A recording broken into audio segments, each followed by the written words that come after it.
குழந்தைங்க ஒன்று தொடக்கம் ஓயல் வரையான தரத்துல கல்வி கற்றுக் கொண்டிருப்பவங்களா, இலங்கையிலேயே தமிழ் மொழி மற்றும் ஆங்கில மொழி மூலமா உயர் தொழில்நுட்பங்களை பயன்படுத்தி ஒவ்வொரு பாடத்திற்கும் ஒவ்வொரு நிபுணத்துவம் வாய்ந்த ஆசிரியர்களை நியமித்து பிரசன்டேஷன் அடிப்படையிலான வெற்றிகரமான ஆன்லைன் கற்பித்தலை எங்களோட புலமை வித்தகன் இன்ஸ்டிடியூட்டால வழங்கி வரோம்.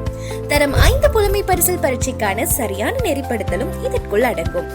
வீட்டிலிருந்தே ஜூம் ஊடாக தரமான கல்வியை பாதுகாப்பாக பெறக்கூடிய வகையில் எமது கற்பித்தலை வடிவமைத்துள்ளோம். ஸ்கிரீன்ல தெரிகிற அந்த இலக்கத்தை தொடர்பு கொள்வதன் மூலமா இது தொடர்பான மேலதிக தகவல்களை நீங்க பெற்றுக்கொள்ள முடியும்.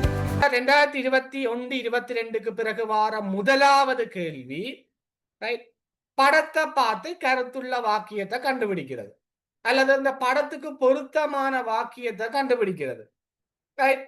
2022ஆம் ஆண்டு அத்தியாவசிய கற்றல் தேர்ச்சியை அடிப்படையாக கொண்டு பிள்ளைகளுக்கு புலமை பரிசில் பரீட்சை செட் பண்ணப்பட்டது. அதாவது அந்த வினாத்தால் செட் பண்ணப்பட்டது. அப்பேக்கு இந்த கேள்வி வந்தது.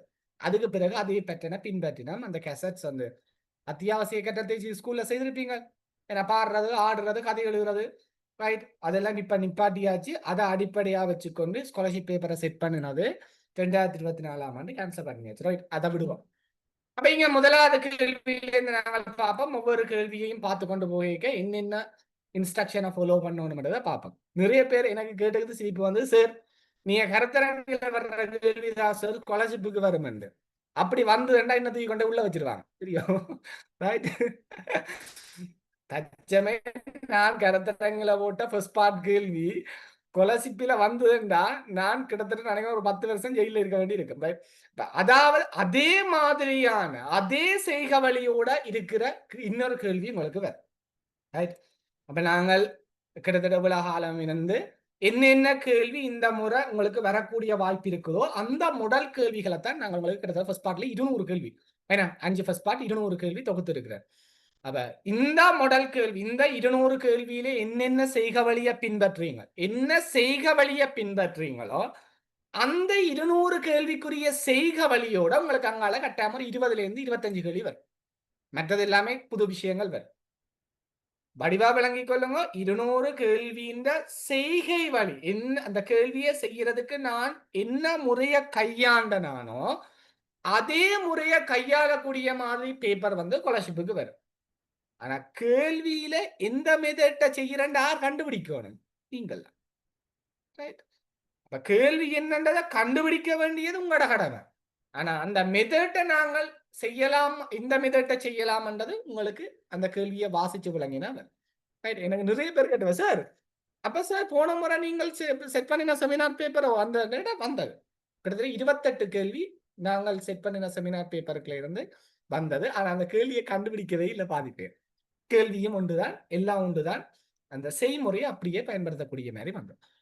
ரைட், ஓகே பிள்ளைகள், நேரா விஷயத்துக்கு போவோம். கணக்க கதைக்காம முதலாவது கேள்வி ஹாலா. முதலாவது கேள்வியை வாசிங்கம்மா. பின்வரும் உருவை அவதானித்து அதனை பற்றிய சரியான கூற்றை தெரிவு செய்க. முதலாவது விடை, அம்மா பிள்ளைகளுக்கு உணவு பரிமாறுகின்றார். இரண்டாவது விடை, 4 பேர் உணவு உட்கொள்கிறார்கள். மூன்றாவது விடை, ஒருவர் உணவு பரிமாற ஏனைய மூவரும் உணவு உண்பதற்கு தயாராகின்றார்கள். மூணாவது விடை சார். ரைட், அப்ப அம்மா பிள்ளைகளுக்கு உணவு பரிமாறுகின்றார். ரைட், 4 பேர் உணவு உட்கொள்கின்றார்கள். ஒருவர் உணவு பரிமாற ஏனைய மூவரும் உணவு உண்பதற்கு தயாராகின்றார். வடிவா கேளுங்கோ. பின்வரும் உருவை அவதானித்து மிகச் சரியான கூற்றை தெரிவு செய்க. கேள்வியிலேயே தெளிவா போட்டிருக்குது. எங்களுக்கு மிகச்சரி, சில நேரங்கள்ல மற்ற கூற்று சரி மாதிரி இருக்கலாம், ஆனா எங்களுக்கு தேவை மிகச்சரியான விடை. நான் நிறைய பேப்பர்ஸ்ல இப்படியான கேள்விகள் நீங்கள் பார்த்திருக்கலாம். ஒன்று காலம் பிழையா இருக்கும், அல்லது உருவத்தில இருக்கிற எண்ணிக்கை பிழையா இருக்கும், அல்லது உருவத்தில வெளிப்படுத்தப்படாத கருத்துக்களை தந்திருப்பின. ஏன்னா எழுத்த பிழையானதாக இருக்கலாம், அந்த கூற்றில எழுத்த பிழையா இருக்கலாம், இலக்கண பிழை இருக்கலாம். அப்ப ஏதோ ஒரு பிழை இருக்கும். அந்த பிழையை நாங்கள் கண்டுபிடிச்சு என்ன செய்வோம்? சரியான விடைகளும். அப்ப சில பேர் யோசிக்கலாம், சார் அம்மா பிள்ளைகளுக்கு உணவு பரிமாறுறார், சரிதானே, அம்மா தானே உறவு பரிமாறி கொண்டிருக்கிறார், அப்ப இங்க இருக்கிறவர் அம்மாக்கு பிள்ளையோ இல்ல, என்ன? Right. அப்ப அங்க சின்ன ஒரு கருத்து முரண்பாடு அங்க இருக்குது. அப்ப இங்க 4 பேர் உணவு உட்கொள்கின்றார் என்று போட்டிருக்கு, அம்மா இங்க உணவு உட்கொள்றாவோ இல்ல, அம்மா உணவு பரிமாறிக் கொண்டிருக்கிறார். அப்ப ஒருவர் உணவு பரிமாற ஏனைய மூவரும் உண்பதற்கு தயாராகின்றார்கள். அப்ப வடிவா விளங்கிக் கொள்ளுங்க, இது இந்த இதுல கருத்து வழிபாடு பிழையா இருக்குது. ஆனா கருத்து வழிபாடு மட்டும் பிழையா வரும் இல்ல, இலக்கண பிழை வரலாம், ரைட். அதே மாதிரி எழுத்து பிழையானதா இருக்கலாம், ரைட். வேற என்ன எண்ணிக்கை பிழையானதா இருக்கலாம். என்ன படத்திலே 5 மெழுகுவர்த்திகள் காணப்படுகின்றன, பார்த்தாங்க 4 மெழுகுவர்த்தி இருக்கு. 9 மாணவர்களுக்கு ஐயோ எத்தினபடி இருக்கிறேன், 8 மாணவர்கள் ஐயோ ஏத்திருப்பினோம். அப்ப அப்படியான வேறுபாடுகளும் இருக்கலாம். அப்ப சரியான விடை பிள்ளைகள் மூன்றாவது விடை மிகச் சரியான. அடுத்த கேள்வி ஷாஷ்வின், கையேற்றாதீங்க பிள்ளைகள், நான் கூப்பிடுவேன். முதலில் தரப்பட்டுள்ள சித்திரத்திற்கு பெருமளவில் ஒத்ததாக வரையப்பட்டுள்ள சித்திரம் எது? சார் இதுக்கு மூன்றாவது. ஏனென்றா சார் முதலாவதுல சார் அந்த பூவின் நடுவட்டத்தில ஒரு கருத்த கலர்ல வட்டம் ஒண்ணு வந்திருக்கு சார். ரெண்டாவது சார் அந்த கீழே இருக்கிற இடையில சார் ஒரு கோடண்ட காணையில ஒரு கோட காணையில, அப்ப இவரும் பிள்ளை. அப்ப மூன்றாவது விடை மிகச் சரியான விடை. இதுல பாருங்க பிள்ளைகள், உருவத்தை வேறுபடுத்துறதா இருக்கலாம், மொத்த உருவ இனங்காடலா இருக்கலாம், கண் தெரிஞ்சா சரி, வேறொன்றுமே தேவை. எதுக்கு கொலசி படிச்சுக்கிட்டு வரணுமா இல்ல, எங்களுக்கு கண் தெரியும்னா இந்த கேள்விக்கு விடையில. ஆனா எப்படி நாங்கள் அந்த நேரத்தை மிச்சப்படுத்தணும்டா, இந்த முதலாவது கேள்வி 2வது கேள்விக்கெல்லாம் 30 செகண்டுக்கு மேல நாங்கள் பாவிக்க கூடாது நேரத்தை. இந்த கேள்விக்கு 30 செகண்ட், இந்த கேள்விக்கு 30 செகண்ட். ஏனென்றா 2 நிமிஷம் 2.5 நிமிஷம் செய்ய வேண்டிய கேள்விகள் நிறைய இருக்கு. எங்களுக்கு மொத்தம் 40 கேள்வி பிள்ளைகள் கொலசிப்பிக்கல வருதடா. இந்த 40 கேள்வியும் ஒவ்வொரு கேள்வியும் ஒரு நிமிஷம் 30 செகண்டுக்கு செய்ய வேண்டிய கேள்வி, அதாவது 90 செகண்ட். ஆனா இதுல 90 செகண்ட் எல்லாத்துக்கும் தேவை என்று கேட்டா இல்ல. சில கேள்வியை நாங்க 30 செகண்டுக்கு செய்யலாம், சில கேள்வி எங்களுக்கு 3 நிமிஷம் தேவைப்படுற கேள்வியும் இருக்கு, 3 நிமிஷம் தேவைப்படுற கேள்விகளும் இருக்கு. அப்ப நான் முதல்ல நேரத்தை மிச்சப்படுத்த பழவும், இலகுவான கேள்வியை டக் டக் டக் டக்னு செய்ய பழவும், அதுதான் மிக முக்கியம். ரைட். அடுத்த கேள்வி பாரி. பட்டத்தில் தரப்பட்டுள்ள தொகுதியை சேர்ந்த மிக பொருத்தமானது முதலாவது. இங்க நிறைய வித்துவான்கள் இருக்கிறாங்க, கட்டிக்காரன் கணித வித்துவான்கள் இருக்க. நான் கணிதம் தெரிஞ்சா கொலசி பாஸ், ஃபர்ஸ்ட் பார்ட் செய்யலாம். நோ, ஃபர்ஸ்ட் பார்ட் செய்யறதுக்கு தமிழ் நாலேஜ் இருக்கணும், சுற்றாடல் தொடர்பான நாலேஜ் இருக்கணும், அதே மாதிரி நுண்ணறிவு தொடர்பான நாலேஜும் இருக்கணும், அதே மாதிரி என்ன கணிதம் தொடர்பான நாலேஜும் இருக்கும். அப்ப இங்க சுற்றாடல் சார்ந்த கேள்விகள் 2 அல்லது 3 எங்களுக்கு ஃபர்ஸ்ட் பார்ட்டில வரலாம். அப்ப இங்க பாருங்க, இந்த 3 பொருளுக்கும் என்ன தொடர்பு இருக்குன்றதை முதல்ல பார்க்கணும். அப்பதான் 4வது பொருள் என்னன்றதை கண்டுபிடிக்கலாம். கூட, சப்பாத்து, தொப்பி, இது 3ம் என்னத்தோட தொடர்பட்டது? சூரிய ஒளியில இருந்துங்களை பாதுகாக்கிறது. 2ஆம் ஆண்டுல நாங்க படிச்ச சுற்றாடல் பாடம் ஞாபகம் இருக்கா? 2ஆம் ஆண்டுல படிச்ச சுற்றாடல் பாடம், கண்ணாடி எல்லாம் செஞ்சு விளையாடி இருப்பீங்க. அப்ப குடை, தொப்பி, சப்பாத்து 3ம் சூரிய ஒளியில இருந்து எங்களை பாதுகாக்கிறது. அதே மாதிரி கண்ணாடி, கருப்பு கண்ணாடி சூரிய ஒளியில இருந்து எங்களை பாதுகாக்கிற ஒரு உபகரணம். நாங்க கணக்க யோசிப்போம், ஆனா சின்ன விஷயத்தை தான் எங்களுக்கு தெரியும். அப்ப பொருட்தொகுதியில தொடர்பு வர்ற உருவ தெரிவு செய்யற கேள்வி பெரும்பாலும் சுற்றாடலுக்கு இருந்துதான் எங்களுக்கு வர. அது மரஞ்செடி கொடியா இருக்கலாம், பெரும்பாலும் எம்மைச்சூழ உள்ள பிராணிகளும் நாம் பயன்படுத்துவதையும் வரும். எம்மைச்சூழ உள்ள பிராணிகளுக்களையும் நாம் பயன்படுத்துவ என்ற பாடத்துக்களையும் அதிக அளவில் வரும். அல்லது சில நேரம் என்ன மரஞ்செடி கொடிக்கல வரலாம். அனிகா, அடுத்த கேள்வி.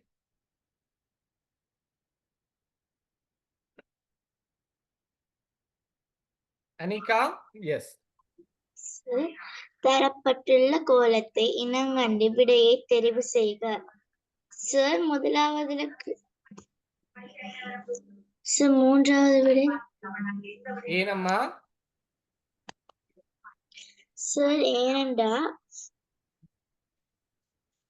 அந்த இங்க பாருங்க முதலாவதுல அந்த புள்ளிகளினுடைய அந்த ஒழுங்குமுறை ஏன்னா அப்ப பெரும்பாலும் நாங்கள் பாக்க மேல அப்படியே பார்ப்போம் இங்க மாறி வருது இங்க மாறி வருதுன்னு ஆனா இங்க ஒரு சின்ன நுட்பத்தை பயன்படுத்தி இருக்கிறேன் பாருங்க இங்க 1 அடுத்தது கீழ்ப்பக்கம் 2 பிறகு அடுத்தது மேல் பக்கம் 3 அடுத்தது கீழ்ப்பக்கம் 4 அப்ப அடுத்ததா வார படத்துல எங்க வரணும் மேல் பக்கத்துல வரணும் 5 அப்ப முதல்ல கீழே மேல கீழே மேல கீழே மேல என்ன எண்ணிக்கை கூடிக்கொண்டு போகுது முதலாவது என்ன 1 புள்ளி 2 புள்ளி 3 புள்ளி 4 புள்ளி அடுத்தது மேல 5 புள்ளி அப்ப 3வது விட பிழை இனி 3வது விடையை நான் பார்க்க தேவையில்லை எப்போ இப்படியான கேள்விகளுக்கு முதல்ல பிழையான விடைகளை நாங்கள் தட்டி விட்டோம்னா சரியானது ஈஸியா கண்டுபிடிக்கலாம் இனி பாருங்க கீழ்பக்கத்தை முதல்ல 4 இருக்கிற பிறகு மேல 3 பிறகு கீழே 2 பிறகு மேல 1 இனி அடுத்தது என்ன செய்யணும் கீழே ஒன்றுமே இருக்கக்கூடாது அப்ப முதலாவது விட பாருங்க மிகச்சரியான விடையாக இருக்கு எப்பவும் ஞாபகம் வச்சுக்கொள்ளுங்க உங்களுக்கு சில நேரம் இந்த கேள்வி கஷ்டமா இருந்தா எந்த விட நிச்சயமா உங்களுக்கு பிழை என்று தெரியும் அந்த விடைய முதல்ல செலக்ட் பண்ணி நீக்குங்க பிழையான விடைய முதல்ல செலக்ட் பண்ணி நீங்க நீக்கினா சரியான விடையை கண்டுபிடிக்கிறது சுகம் ரைட் இப்ப அப்படி வைங்க எனக்கு எனக்கு எதுன்னு தெரியல இந்த 2ல எதுன்னு எனக்கு தெரியல ஆனா எனக்கு நிச்சயமா தெரியும் 3வது விட பிழை என்று அப்ப இந்த 2ல ஏதோ ஒரு விட தான் தெரியுது ஆனா எனக்கு கடைசி வரைக்கும் விட கண்டுபிடிக்க தெரியல எனக்கு 3வது விட பிழை என்று தெரியும் ஆனா எனக்கு நிச்சயமா இதாண்டு தெரியல என்று எனக்கு தெரிஞ்சா நான் ஏதாவது ஒன்றுக்கு போட்டா எனக்கு சரி வர்றதுக்கான வாய்ப்பு கூட அப்ப பிழையான விடைய கண்டுபிடிச்சு நீக்கிறது தான் முதலாவது சரியா சம்ரிதா சம்ரிதா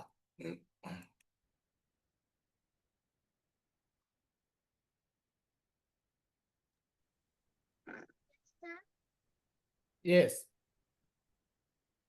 அங்க வாய்ப்பு பார்த்து கொண்டிருக்காங்க ரைட் ஜைனா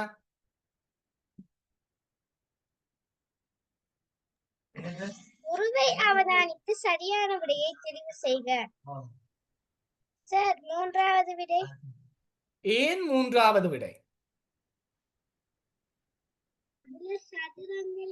மொத்தம் இங்கு எத்தனை சதுரங்கள் இருக்குன்னு எண்ணுவோமா இங்க பாருங்க இது ஒரு சதுரம் ஓமல்லாமா இது ஒரு சதுரம் ஓமல்லாமா இது சதுரமா நோ இது ஒரு சதுரம் அப்ப இந்த பக்கம் எங்கள்கிட்ட 3 சதுரம் இருக்குது அதே மாதிரி தானே இதுலயும் இது ஒரு சதுரம் இது ஒரு சதுரம் இது ஒரு சதுரம் அப்ப சதுரங்களின் எண்ணிக்கை 6 சரியா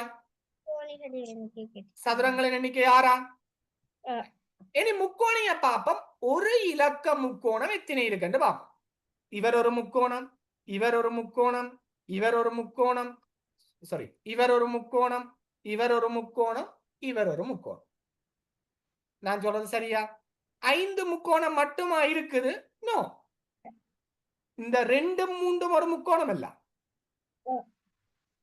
இனி இதுக்கு 6 இலக்கம் மட்டும்டா 4 5 6 ஒரு முக்கோணம் இல்ல இப்பயே எங்களுக்கு விட வடிவா தெரியும் மொத்தம் எத்தனை வந்துட்டது 7 அப்ப சதுரம் 6 முக்கோணம் 7 சதுரங்களின் எண்ணிக்கையை விட முக்கோணிகளின் எண்ணிக்கை அதிகமா 3வது விடை மிகச்சரியான விடை அப்ப இதுக்கு மேல நான் கணக்க யோசிக்க தேவையில்லை பிறகு இருந்தன்றதோ அப்ப வேறு இது முக்கோணி வருமோ இதுக்குள்ள எண்ணிக்கொண்டிருக்கணுமோ தேவையே இல்லை எனக்கு தேவையான விட எனக்கு கிடைச்சிட்டு சோ நாங்க அடுத்த கேள்விக்கு போகலாம் லெசிகா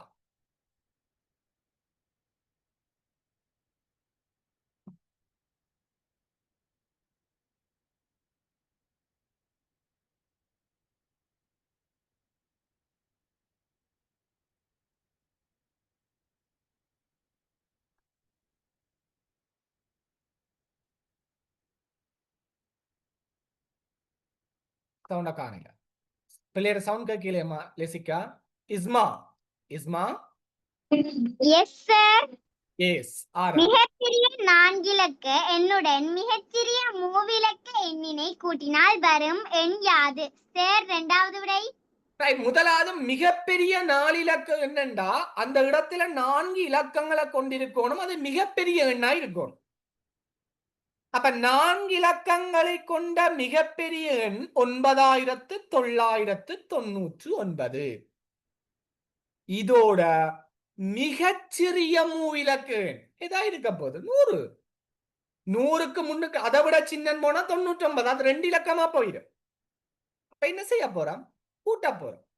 9 9 9 1 10 பூஜ்ஜியம் எழுதி ஒரு மிகுதி 10 10,099 10,099.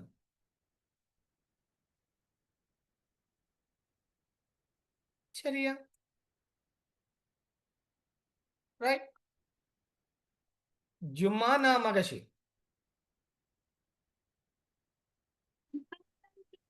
பெட்டி ஒன்றில் 5 நீல நிற பேனாக்களும் 5 சிவப்பு நிற பேனாக்களும் உள்ளன. பேனாக்களை பார்க்காமல் ஒரே நிறத்திலான இரு பேனாக்கள் தவறாமல் பெறுவதற்கு பெட்டியிலிருந்து வெளியே எடுக்கப்பட வேண்டிய பேனாக்களின் குறைந்தபட்ச எண்ணிக்கை sir 6. பாப்பமா, your answer is totally wrong. இந்த கேள்விகள் முன்னுக்கு செய்யலையாமா? இந்த கேள்வி நாங்கள் முன்னுக்கு செய்த நாங்கள் ஞாபகம் இருக்கா? இந்த ஃபைனலா நான் உங்களுக்கு பேப்பர்ஸ் மட்டும் செய்து நான் தெரியுமா ஹார்டான கேள்விகள் எல்லாம் செய்வோம் என்று பேப்பர்ஸ் மட்டும் செய்த ஞாபகம் இருக்கா? அப்பேக்க இதே கேள்வி நான் உங்களுக்கு செய்தேன் வேற ஒரு கேள்வி.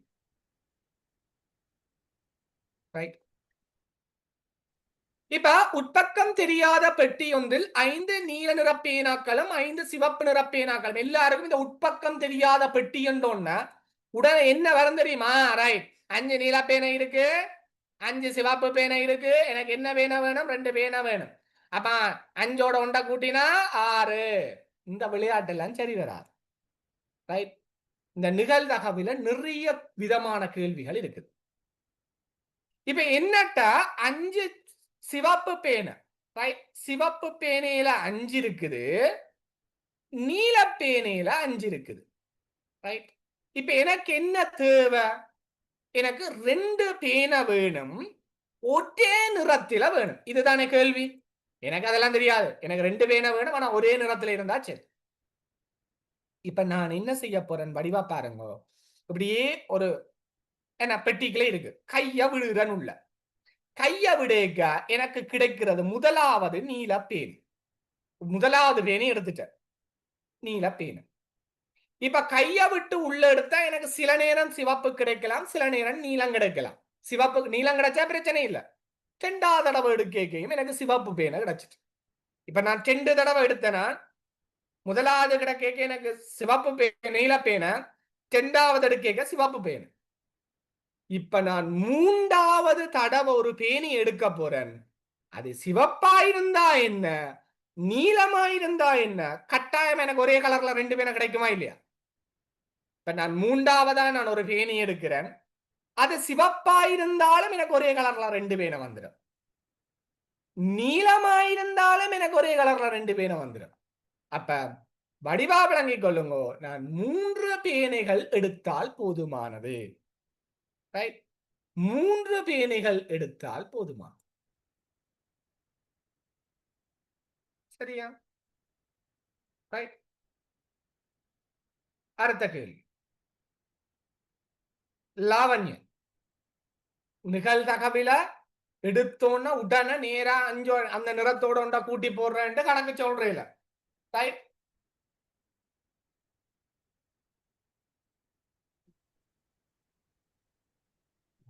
சிவாவின் ஒரே பிள்ளையாகிய கண்ணன் பிரத்தியேக வகுப்பிற்கு தாமதமாக வந்து அண்ணாவுடன் சைக்கிளில் வருகை தந்ததாக ஆசிரியரிடம் கூறினார். இக்கூற்று உண்மையாக இருப்பதற்கு காரணமாக அமையக்கூடியது. சிவாவின் 2வது விடை சார். ஏன்? சார் சிவாவின் தம்பியின் மகன் அவன் வீட்டில் வசிக்கிறான் என்பது சார். Right. அப்ப சிவான்ற ஒரு ஆள் இருக்கிறார். சிவாவுக்கு ஒரே ஒரு மகன் கண்ணன். அப்ப சிவாவுக்கு ஒரே ஒரு மகன் தான் கண்ணன் என்றா கண்ணனுக்கு அண்ணா தம்பி இருக்குதோ? இல்ல, அண்ணாவும் இல்ல தம்பியும் இல்ல. ரைட்? ஏன்? ஒரே ஒரு பிள்ளை கண்ணன், அது தங்கச்சியும் இல்ல, அக்காவும் இருக்க மாட்டேன். அப்ப உங்களுக்கு பிரச்சனை இல்லை. ஆனா பிரத்யேக வகுப்புக்கு தாமதமாக வந்தோன்னு சொல்லுறான். ரைட்? அண்ணாண்ட சைக்கிள்ல வந்ததால தான் நான் லேட்டா வந்துட்டேன். அது உண்மையாத்தான் இருக்குதான். அப்படி உண்மையா இருக்கக்கூடியது என்ன காரணமா இருக்கும்? சிவா என்றது கண்ணனுடைய அப்பா. அப்ப அப்பாவினுடைய தம்பி, சிவாவினுடைய தம்பி கண்ணனுக்கு சித்தப்பா. சித்தப்பாவினுடைய மகன் கண்ணனுக்கு என்ன உறவு முறையா இருக்கும்? சகோதரன். ஞாபகம் வச்சுக்கொள்ளுங்க. மாமா மாமி எந்த உறவு முறை வந்தாலும் எங்களுக்கு அவரோட பிள்ளைகள் முறை மச்சான் மச்சான்.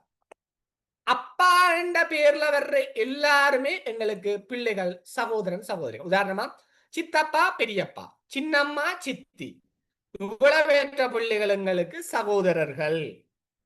சித்தப்பா பெரியப்பா, பெரியம்மா சித்தி, இவ்வளவேற்ற பிள்ளைகளும் எங்களுக்கு சகோதரர்கள். மாமா மாமி, இந்த 2 பேற்ற பிள்ளைகள் எங்களுக்கு மச்சான் மச்சான். ரைட்? உறவு முறைகள் படிக்க வடிவாத் உங்களுக்கு படிப்பிச்சிருக்கு. அப்ப சிவாவின் தம்பியின் மகன் அவன் வீட்டில வசிக்கிறான். அப்ப சிவாவின் தம்பியின் மகன் கண்ணனுக்கு சகோதரன். அதனால அவன் சொன்னது சரி. அவன் சொன்னது சரி. அடுத்த கேள்வி பாருங்க, நல்ல இன்ட்ரெஸ்டான கேள்வி. பாப்பா, நான் இதுல பெரும்பாலும் நிறைய பேர் பிளவிட்டு இருப்பீங்கன்னு எதிர்பார்க்கிறேன். அஷ்ஃபா மரியா, அது பழக்க தோஷம் எல்லாருக்கும். இவ்வுருவில் நிறம் தீட்டிய உருவினை போல் உருவங்கள் இடம் மாறாமல் எத்தனை உருவங்கள் உள்ளன? சார், 3வது விடை. ஏன் 3வது விடை? என்ன, இங்க ஒண்ணு நிறம் தீட்டிக்குது, அதுக்கு பக்கத்துல ஒண்ணு நிக்குது, மத்ததெல்லாம் கீழே கீழே இடம் மாறிக்குது சார். அது சுற்றி 2வது விடை. சாரி, 3வது விடை. எங்களுக்கு தெளிவா ஒரே ஒரு விஷயம் தந்திருக்கணும். இவ்வுருவில் நிலந்தீட்டிய உருவை போல் உருவங்கள் இடம் மாறாமல். இந்த உருவத்தின் அமைவு, அந்த வடிவம் மாறக்கூடாது. நீங்க யோசிப்பீங்க, இதை தலகீழாக்கின இப்படி வருந்தானே, என்ன இப்படி வருந்தானே. நோ, மாறக்கூடாது. அப்படி மாறாமல் இருக்கக்கூடிய 2 அமைவு இப்ப நிறந்தீட்டப்பட்டிருக்கிறதும் பக்கத்தில் இருக்கிறதும் மட்டும்தான் அதே வடிவத்தை தரக்கூடியது. அப்ப 2 உருவங்கள் மட்டும்தான் இருக்கு. நீங்கள் என்ன செய்திருப்பீங்கள்? 1 2 3, பிறகு மேல 4 5 போட்ட. நீங்கள் 5. அப்ப கேள்விய வடிவா வாசிக்கணுமே. நீங்க அப்படி போட்டிருப்பீங்க, சொல்லுங்க பாப்பா. ஏன் இப்படி போட்டிருப்பீங்க? ஏன்னா எல்லா பேப்பர்லயும் அதே மாதிரியான கேள்வி வருது. பேப்பரை பாடமாக்கி கொண்டு போய் கொலசிப்பு எழுதக்கூடாது. நான் இப்படி ஒரு கேள்வி உண்டு அந்த பேப்பர்ல செய்த நான், அப்ப இதுக்கு அந்த விடதான் வரும். இந்த வேலையே செய்யக்கூடாது. சரிதானே? நான் அந்த பேப்பர்ல செய்தனா, அதனால இதுக்கும் அதுதான் விடி என்று ஒரு நாளும் கேள்விக்கு விடி எழுதக்கூடாது. எல்லா கேள்வியும் புது கேள்வியை நினைச்சு கொண்டு செய்யும். சரியா? ரைட். அடுத்த கேள்வி, Daksha Sanjay. Yes sir.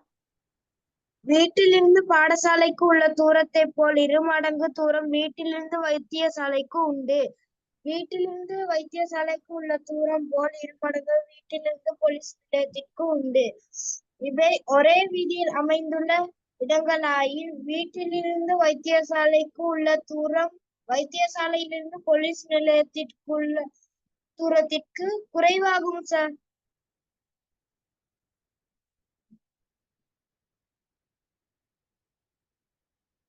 Right.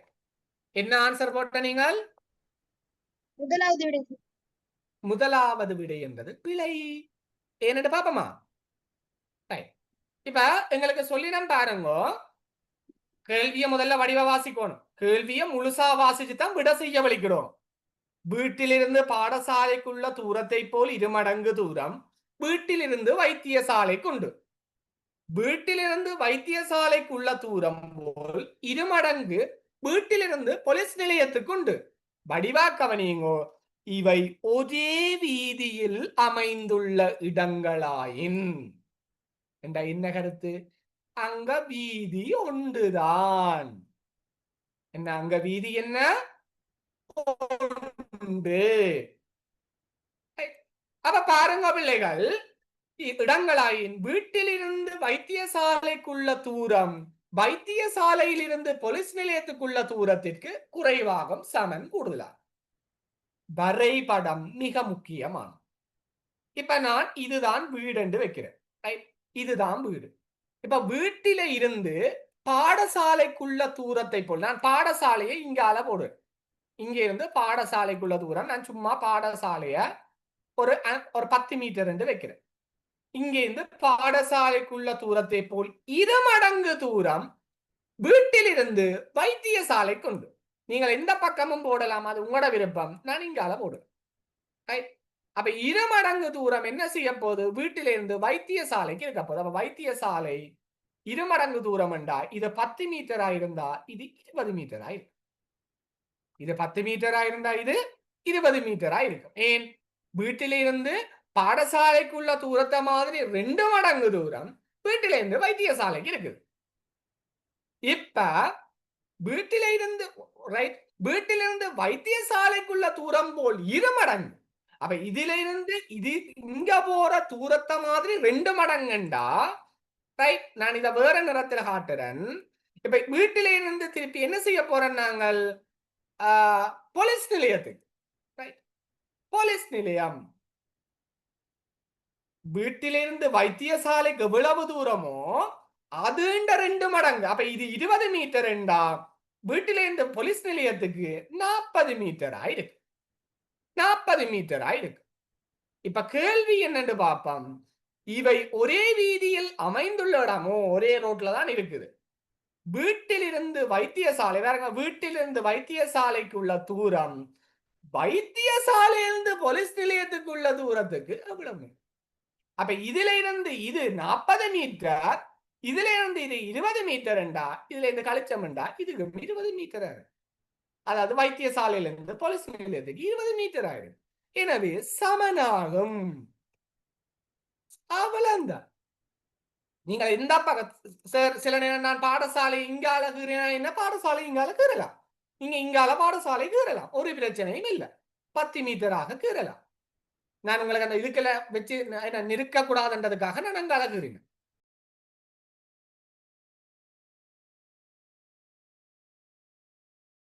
விளங்குதா? அடுத்த கேள்வி. வரைபடம் மிக முக்கியமானது. சரியா? ரைட். அடுத்த கேள்வி பாப்போமா? இதெல்லாம் பாப்போம். வித்தியாசமான கேள்விகள். உங்க குழந்தைங்க 1 தொடக்கம் ஓயல் வரையான தரத்துல கல்வி கற்றுக் கொண்டிருப்பவங்களா? இலங்கையிலேயே தமிழ் மொழி மற்றும் ஆங்கில மொழி மூலமா உயர் தொழில்நுட்பங்களை பயன்படுத்தி ஒவ்வொரு பாடத்திற்கும் ஒவ்வொரு நிபுணத்துவம் வாய்ந்த ஆசிரியர்களை நியமித்து பிரசன்டேஷன் அடிப்படையிலான வெற்றிகரமான ஆன்லைன் கற்பித்தலை எங்களோட புலமை வித்தகன் இன்ஸ்டிடியூட்டால வழங்கி வரோம். தரம் 5 புலமை பரிசில் பரீட்சைக்கான சரியான நெறிப்படுத்தலும் இதற்குள் அடங்கும். வீட்டிலிருந்தே ஜூம் ஊடாக தரமான கல்வியை பாதுகாப்பாக பெறக்கூடிய வகையில் எமது கற்பித்தலை வடிவமைத்துள்ளோம். ஸ்கிரீன்ல தெரிகிற அந்த இலக்கத்தை தொடர்பு கொள்வதன் மூலமா இது தொடர்பான மேலதிக தகவல்களை நீங்க பெற்றுக்கொள்ள முடியும்.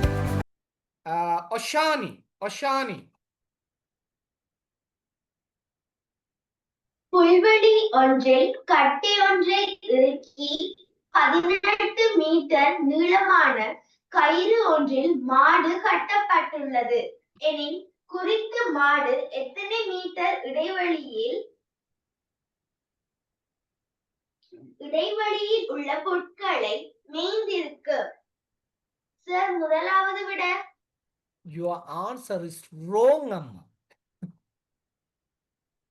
ரைட், பாருங்க என்ன சன்ஹா என்ன ஆன்சர்? இரண்டாவது விடை சாரி, இரண்டாவது விடையா?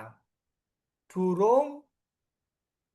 ரைட், மூன்றாவது விடை சரியானவர். ஏன் ஏன் இப்ப நான் ஒரு மரம் ஒன்று இதுல கிடக்குது, சரிதானே? ஒரு கட்டை ஒன்று இருக்கிற கட்டை ஒன்று இறுக்கி போட்டு மாட்டை அப்படியே கட்டுறேன். ரைட், நான் மாடு கீறினா கொஞ்சம் அப்படித்தான் இருக்கும். சரியா? இதுதான் மாடு. ரைட், இந்த மாட்டுக்கும் இந்த கைத்துக்கும் இடையில இருக்கிற தூரம் 18 மீட்டர். சரியா? இந்த மாடு என்ன செய்யும்? இங்க மட்டும் நிக்கும் இல்ல, இப்படியே ரவுண்ட் அடிக்கும். இப்படியே ரவுண்ட் அடிக்கும். என்ன? இப்படியே ரவுண்ட் அடிச்சு இந்த கட்டையை சுத்தி அப்படியே ரவுண்ட் அடிக்கும். ஓமோ இல்லையோ? அப்ப வடிவா கவனிங்கோ, இங்க மாட்டுண்ட கட்ட நடுவில இருக்க மாடு என்ன செய்ய போகுது? தன சுத்தி இருக்கிற 18 மீட்டர் தூரத்துக்கு எல்லா இடமும் போகுது. அப்ப இங்க மாடு இங்க 18 மீட்டர் அளவுக்கு போகுதுண்டா, இங்கால் பக்கமும் 18 மீட்டர் அளவுக்கு போகும். போகுமா இல்லையா? போகுமா இல்லையா? எஸ். அப்ப மாடு எவ்வளவு தூரம் போகும் தன்னை சுற்றி? இங்க 18, இங்க 18. அப்ப மொத்தம் 18 18 36 மீட்டர் இடைவெளியில மாடு என்ன செய்யும் பிள்ளைகள்? விளங்கிட்டா? இதுதான் பிள்ளைகள் கொலசிப்புக்கு வார எக்ஸாம். ஏன்னா வாழ்த்து அட்டைகள் எத்தனை என்றது வாரையில. அது உங்களுக்கு ஒரு செய்முறைக்காக, உங்களுக்கு என்ன அந்த மெத்தட் தெரியணும்ன்றதுக்காக சொல்லுறது. நேரா வந்து உங்கள்ட்ட கேட்க மாட்டேன் 5 5 மெத்தின 11. ரைட், கேள்விகள் எல்லாமே இப்படித்தான் இருக்கும். கொஞ்சம் படிவா ஆழமா யோசிச்சு செய்யறதா இருக்கும். ரைட், நீங்க 2023ஆம் ஆண்டு 24ஆம் ஆண்டு பாஸ் பேப்பர் செய்த நீங்களானே பிள்ளைகள்? செய்த நீங்களா இல்லையா? ரைட், அப்ப உங்களுக்கு கேள்விகள் எல்லாம் என்ன மெத்தட்ல வருதுன்னு உங்களுக்கு விளங்குதல்ல? நிறைய பேர் என்ன யோசிக்கிறோம்டா, மாகாண பேப்பர்ல நான் 190 எடுத்துட்டேன், அப்ப கொலசி பேப்பர்லையும் 190 வரும். No no. இப்ப எந்த சொந்த அனுபவத்துல சொல்றேன், 2022ஆம் ஆண்டு மாகாண பேப்பர்ல 160 170 எடுக்கிற பிள்ளை கொலசிப்பில 160 170 எடுத்தவன். ஆனா 2024 25ல நான் 24 23ல மாகாண பேப்பர் ஒன்றுமே அவ்வளவு ஹார்டா வரையில. சரிதானே? அவ்வளவு ஹார்டா ஒன்றுமே வரையில. எல்லாமே 4ஆம் ஆண்டு பேப்பர் நான் எடுத்தேன். சரியான சுகமான பேப்பர்ஸ். நான் உங்களை ஹோப்பை நான் குறைக்கல. நீங்க அதை வச்சுக்கொண்டு நான் எல்லாம் படிச்சுட்டேன் நான் 190 எடுப்பேன்னு நிக்கலாம். இந்த ஒரு மாசம் நீங்க இன்னும் ஹார்ட் ஒர்க் பண்ணணும். சும்மா 4 பேப்பரை புதுசா வாங்கி செய்யறீல. செய்த பேப்பர்ஸ்ல இருக்கிற பிழைகளை திருப்பி செய்யணும். ரைட், எனக்கு ஏன் இது பிழை வந்தது? ஏன் இந்த பிழை வந்தது? அப்ப அந்த மெத்தட்ல வர கேள்விகளை செய்து பார்க்கணும். செகண்ட் மார்க்ல பார்க்கணுமா, எனக்கு ஒத்த கருத்துல பிழை வருதாண்டா ஒத்த கருத்தை படிக்கணும். எதிர்கருத்துல பிழை வருதா எதிர்கருத்தை படிக்கணும். அதை விட்டுட்டு புது புது பேப்பரா செய்து பார்த்து பிழை வாங்கி கொண்டிருக்கிறீர்கள். ரைட், இனி நீங்க இந்த செய்ய வேண்டிய ஒரு மாசம் இவ்வளவு காலமும் செய்த பேப்பர் அவலத்துண்ட பிழை திருத்தங்கள் செய்கிறது. பிழையான விஷயங்கள் எதுக்குள்ள கூட வருதோ அதை தேடி படிக்கிறது. ரைட், உங்களுக்கு யாருக்கு 190க்கு மேல மார்க்ஸ் வருதோ அவதான் அறிவிச்சாகர புத்தகத்தை தூக்கணும். மற்றாக்கள் தூக்குறீல. அறிவிச்சாகரம் புத்தகம் யாருக்குன்னா 190க்கு மேல எடுக்கிறாங்களுக்கு. ரைட், நான் திருப்பி திருப்பி கிளாஸ்ல இருக்கிறாங்களுக்கு சொல்றேன். நான் என்ன அறிவிச்சாகர புத்தகம் எடுக்கிறார்கள் யாருக்கு? அறிவிச்சாகர புத்தகம் 190க்கு மேல எடுக்கிறாங்களுக்கு. உங்களுக்கு அதாவது 190க்கு குறைய இருக்கிறார்கள் உங்களோட பாட புத்தகத்தை படிச்சாக்கா. Right, okay. அடுத்த கேள்வி தரணியா.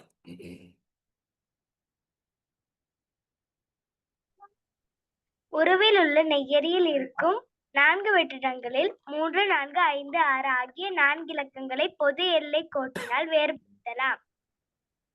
ஒவ்வொரு இரு சதுரங்களிலும் இருக்கும் இரு இலக்கங்களிலும் வித்தியாசம் ஒன்றாக இராதவாறு நிரப்புதல் வேண்டும்.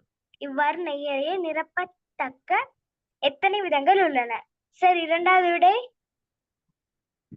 எனக்கு சொல்லுங்க பாப்பம். என்னென்ன இலக்கங்களை போடலாம் சொல்லுங்க பாப்பம். ஒண்ணுக்கும் இந்த இடத்துல எந்த இலக்கங்கள் போட முடியாது? 3 இலக்கம் போடலாமா? போட முடியாது சார். 3 இலக்கம் போடலாது. அப்ப இங்க என்ன இலக்கம் போடுவோம் சொல்லுங்க பாப்போம். நீங்கள் சொன்ன என்னென்ன இலக்கங்கள் போட்டுருக்கீங்களான்னு பாப்போம். சார் 4 4 5 4 5 போடலாமாமா? இதுல பக்கத்துல ஒன்று மிச்சம் வருது, வித்தியாசம் வருது. சார் 4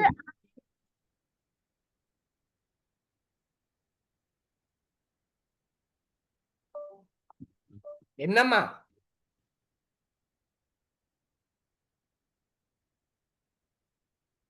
சார் 6 என்ன 6? 4க்கு கீழே 6 சார். 4க்கு கீழே 6. பாப்போம். 4க்கு கீழே 6. ம். 3 சார். 3 3. 3க்கு கீழே 5 சார். ரைட். ஓகே. இது முதலாவது வரிசை. இரண்டாவது வரிசை 5 5 3 3 6 6. 4. ரைட். இப்ப நீங்க மூன்றாவது நீங்க தான் இப்ப சொல்ல போறீங்க. ரைட். ம்.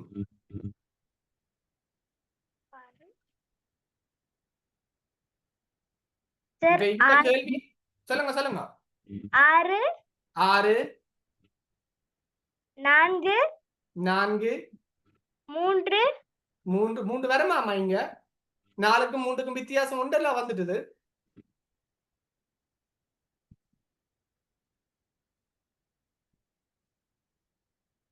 வேற யாரும் மூன்றாவது சொல்லுவீங்களோ?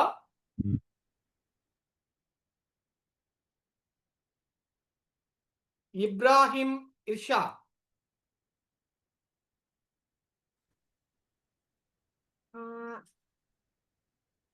4 4 6 நோட் பண்ணி வச்சிருந்தா சொல்லணும். இப்ப யோசிச்சு சொல்லலாது, கஷ்டம். சொல்லுவீங்களா? நோ. ரைட். சமீர்தா.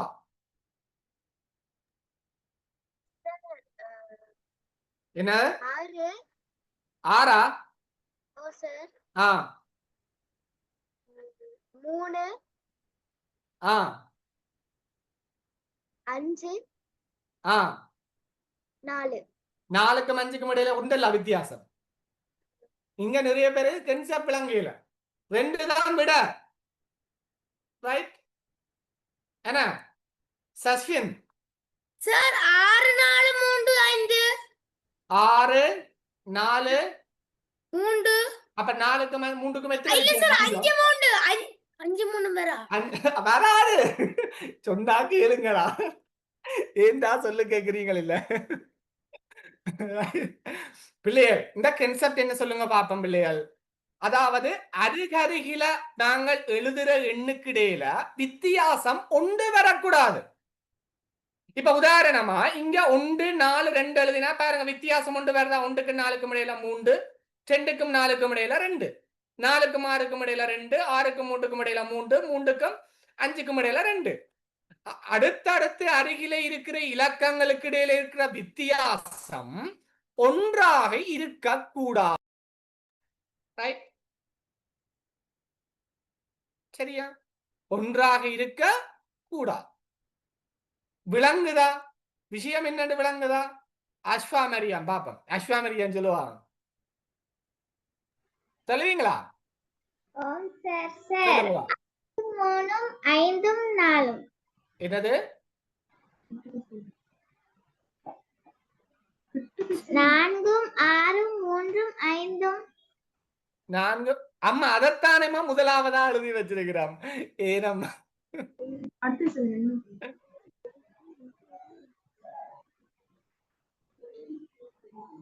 என்ன? சரி, ஓகே. விளங்குதா? நான் நினைக்கிறேன் பெரும்பாலும் இந்த கேள்விக்கு உங்களுக்கு 2 நிமிஷத்துக்கு மேல நேரம் எடுக்கும் பிள்ளை. சரியா?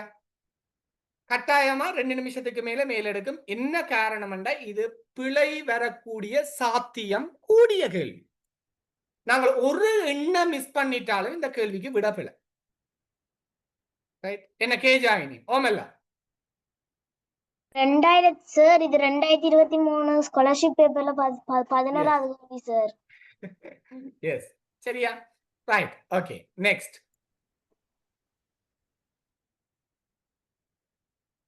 கேஜாயினி, அடுத்த கேள்வி.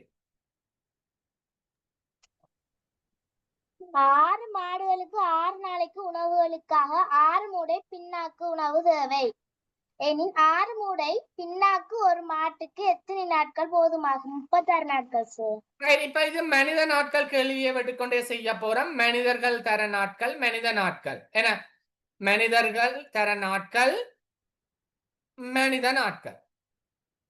இங்க 6 மாடுங்க, மனிதருக்கு பதிலா மாட போறோம். 6 மாடு 6 நாளா வேலை செய்யுது. என்ன வேலை செய்யுது? புண்ணாக்கு சாப்பிடுற வேலை. 6 மாடு 6 நாளா புண்ணாக்கு சாப்பிடுற வேலையை செய்யுது. அப்ப மொத்தம் 36 வேலை செய்தது. எத்தனை புண்ணாக்க சாப்பிடுறதுக்கு? எத்தனை புண்ணாக்கு சாப்பிடுறதுக்கு? 6 புண்ணாக்க சாப்பிடுறதுக்கு. அப்ப நாங்க என்ன செய்ய போறோம்? ஒரு புண்ணாக்கு சாப்பிடுறதுக்கு எத்தனை வேலை செய்யணும் என்றதை பார்ப்போம். அப்ப 6ஆல வகுத்தம் என்றா ஒரு புண்ணாக்கு சாப்பிடுறதுக்கு 6 வேலை செய்யும். அதாவது ஒரு மாட்டுக்கு 6 நாள் தேவை, அல்லது 6 மாட்டுக்கு ஒரு நாள் தேவை ஒரு புண்ணாக்க சாப்பிடுறது. விளங்குதா? இப்ப கேள்வி வடிவா விளங்கிக் கொள்ளுங்க. கேள்வி 6 மூடை புண்ணாக்கு சாப்பிடணுமா? அப்ப பிரச்சனை இல்லை. எங்களுக்கு தெரியும் இந்த 36 வேலை ஏன் செய்த நான் 6 மூட புண்ணாக்கு சாப்பிடுறதுக்கு தான். நான் செய்யல, மாடு செய்தது. அப்ப அதே 36 வேலையை செய்யணும் இப்ப அந்த மாடு. ஓமல்ல எத்தனை மாடு? ஒரே ஒரு மாடு தான் இப்ப இருக்குது. அப்ப 36ஆல பெருக்கினால் தானடா 36 வரும். அப்ப 36 நாட்கள் தேவையடா ஒரு மாட்டுக்கு 6 மூட புண்ணாக்க சாப்பிடுறதுக்கு. இப்ப ஆடு புண்ணாக்கு சாப்பிட்டா என்ன, ஆடு புல்ல சாப்பிட்டா என்ன, அங்க நடக்கிறது வேலைதான். அங்க நடக்கிறது என்ன? வேலைதான். சரியா? Akshaya, Akshaya. Yes sir. Yes. இவ்வரைபடத்தில் இனங்காணக்கூடிய முக்கோணிகளின் உயர்ந்தபட்ச எண்ணிக்கை யாது? சார், இதுக்கு 24.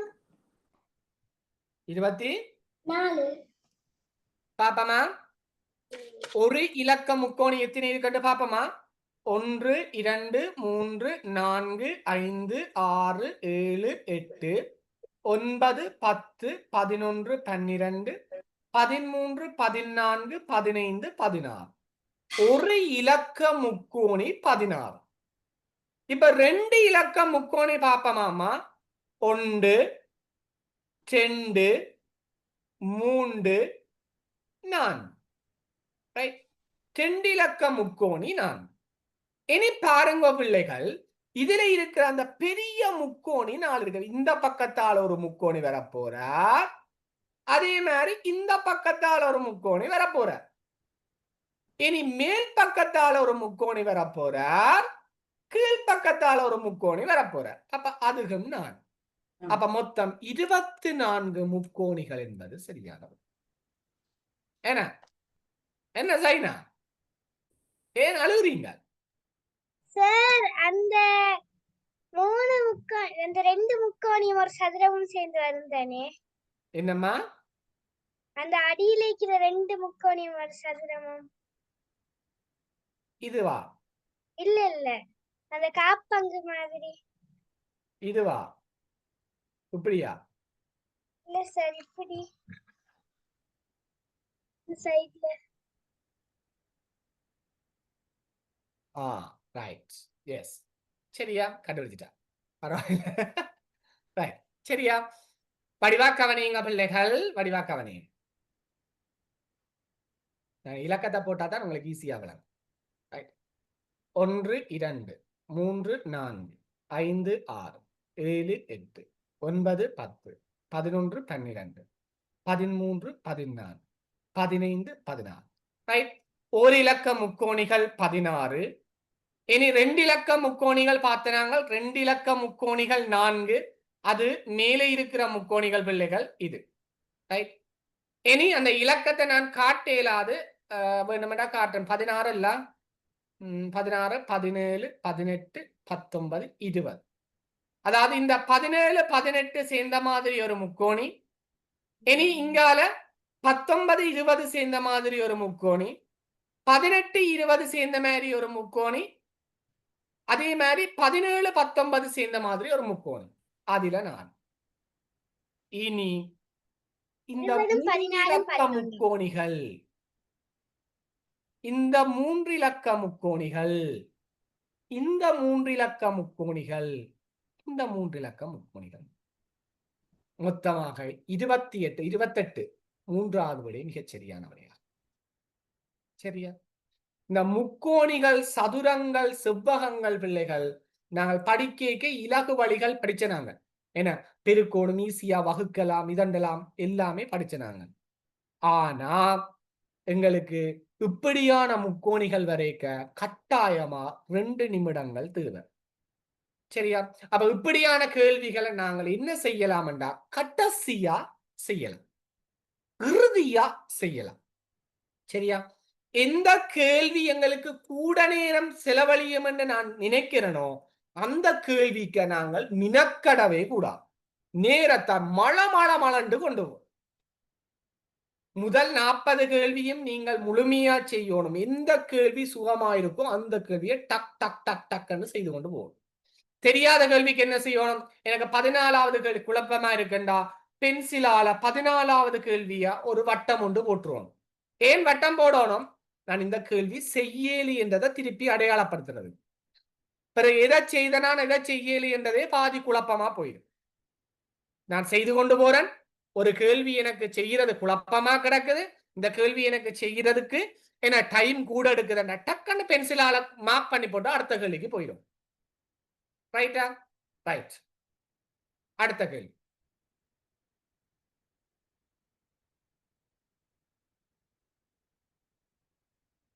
ஆலியா. அம்மா கொஞ்சம் கூட டைம் எடுக்குது பிள்ளைகள. ரைட். எனது அம்மாவுக்கும் அப்பாவுக்கும் 5 பிள்ளைகள். அவர்களில் 4 திருமணம் செய்தனர். அவர்கள் ஒவ்வொருவருக்கும் 4 பிள்ளைகள் வீதம் உள்ளனர். எனது அம்மாவினதும் அப்பாவினதும் பெற்றோர்களுக்கும் எங்களுடன் உள்ளனர். இவர்கள் எல்லோரும் உயிருடன் உள்ளனர். இதற்கேற்ப அக்குடும்பத்தில் உள்ள அங்கத்தவர்களின் எண்ணிக்கை. 3வது விட சார். பாப்பமா, அப்ப எனக்கு ஒரு அம்மா இருக்கிறார், அப்பா இருக்கிறார். ரைட். எனக்கு அம்மா இருக்கிறா, ஒரு அப்பா இருக்கிறார். அப்ப அவைக்கு 5 பிள்ளைகள். 1 2 3 4 5 பிள்ளைகள். அதுல 4 பேருக்கு திருமணம் நடந்துட்டுது. அப்ப திருமணம் நடந்தா 2 பேரா தான் இருக்க போயின. அதுல 5வது ஆள் மட்டும் ஒரு ஆளா இருக்க போறார். ஓமல்ல, 5வது ஆள் மட்டும் ஒரு ஆளா இருக்க போறார். இப்ப அந்த திருமணம் செய்தவைக்கு என்ன நடக்குது? 4 பிள்ளைகள். அப்ப இந்த 2 பேருக்கு 4 பிள்ளை, இந்த 2 பேருக்கு 4 பிள்ளை, இந்த 2 பேருக்கு 4 பிள்ளை, இந்த 2 பேருக்கு 4 பிள்ளை. அப்புறம் இவருக்கும் ஒரு 4 பிள்ளை என்று போடுறீங்க. அவருக்கு இன்னும் திருமணம் ஆகல. சரியா? ரைட். இனி கடைசியா சொல்லி நம்ம பாருங்கோ, எனது அப்பாவினதும் அம்மாவினதும் பெற்றோர்களும் எங்களிடம் உள்ளனர். இதுலதான் நிறைய பேர் பிளவுறீங்க. இதுக்கு 2 பேர் போடுறீங்க. நோ, எங்கட அம்மாவுக்கு ஒரு அப்பாவும் அம்மாவும் இருப்பினம், எங்க அப்பாவுக்கு ஒரு அப்பாவும் அம்மாவும் இருப்பினம். அப்ப இங்க 2 பேர் வர போயினமடா. இதுலதான் முக்காவாசி பேரும் 2வது விட போட்டதுக்கு காரணம். இந்த அப்பாவும் அம்மாவின் பெற்றோரும் எங்களோட தான் இருக்கணும்டா என்ன கருத்து? இந்த அப்பாட அம்மாவும் அப்பாவும் இருக்கணும், இந்த அம்மாட அப்பாவும் அம்மாவும் இருக்கணும். அப்ப அங்க 4 பேர். அப்ப மொத்தமாக 31 பேர் அந்த குடும்பத்தில் இருப்பினம். 31 பேர் அந்த குடும்பத்தில் இருப்பினம். சரியா? கொஞ்சம் வேகமா போகணும், நான் கொஞ்சம் அந்த இன்ஸ்ட்ரக்ஷன்ல கொஞ்சம் கூட நேரம் எடுத்துட்டேன். அடுத்த கேள்வி, முகம் பார்க்கிற கண்ணாடி பிள்ளைகள் ஒன்றுமே செய்ய தேவையில்லை. முகம் பார்க்கிற கண்ணாடியை கண்டுபிடிக்கிறதுக்கு ஏற்கனவே நுட்பமுறை சொல்லி தந்திருக்கிறேன். 12க்கும் 6க்கும் இடையில நேரா கோடு போடணும். 12க்கும் 6க்கும் இடையில நாங்கள் நேரா கோடு போட்டு கொள்ளுவோம். ரைட், உங்களுக்கு தெரியும் தானே வளம மாதிரி. கண்ணாடி பிம்பம் எப்பவுமே இந்த நேர்கோட்டிலிருந்து அசைற தூரத்தை வச்சுக்கொண்டு கண்டுபிடிக்கலாம். 11:50, அதாவது முகம் பார்க்க கண்ணாடியில் தோன்றிய கடிகார முகம் ஒன்றில் நேரம் 11:50 காணப்பட்டது. அப்ப 11:50 கண்ணாடி முகத்துல தெரியுதுன்னு சொன்னா அந்த கடிகாரத்தின் சரியான நேரத்தை கண்டுபிடிக்கட்டாம். அப்ப வடிவா பாருங்க, நான் ஒரு மணிக்கூட டக்குன்னு கீறுறேன். ரைட், இப்ப மணிக்கூடு கீறி 12, 6, 3, 9, 1, 2, 3, 4, 5, 6, 7, 8, 9, 10, 11, 12. இப்ப கடிகார மொழியில எப்படி காட்டினது நேரம் 11:50.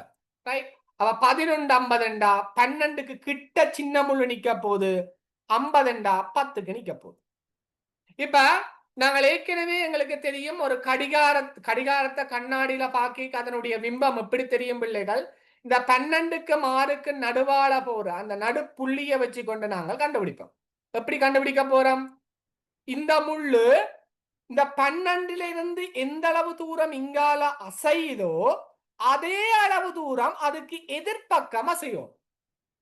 சின்ன முள்ளு இந்த 12 புள்ளியில இருந்து இங்கால எவ்வளவு தூரம் அசையுதோ அதே அளவு தூரம் இங்க அசையும். அப்ப 12க்கு பக்கத்துல இப்ப மணத்தியால முள்ளு வந்துட்டார். இனி நிமிடம் உள்ள பார்ப்போம். 12ல இருந்து 10 நிமிஷம் இங்கால அசைஞ்சிருக்கிறார். அப்ப 10 நிமிஷம் இங்கால அசையணும். அப்ப இங்க வருவார். எனவே 12:10 என்பது சரியான விடையாக இருக்கும். முதலாவது விடை. ரைட், நீங்க ஏற்கனவே ஸ்காலர்ஷிப், அதாவது நிறைய பிள்ளைகள் புது பிள்ளைகளும் இருக்கிறீர்கள். அப்ப ஏற்கனவே கண்ணாடி பிம்பம் தொடர்பான விஷயங்கள் நீங்கள் ஏற்கனவே படிச்சிருப்பீங்க. சரியா?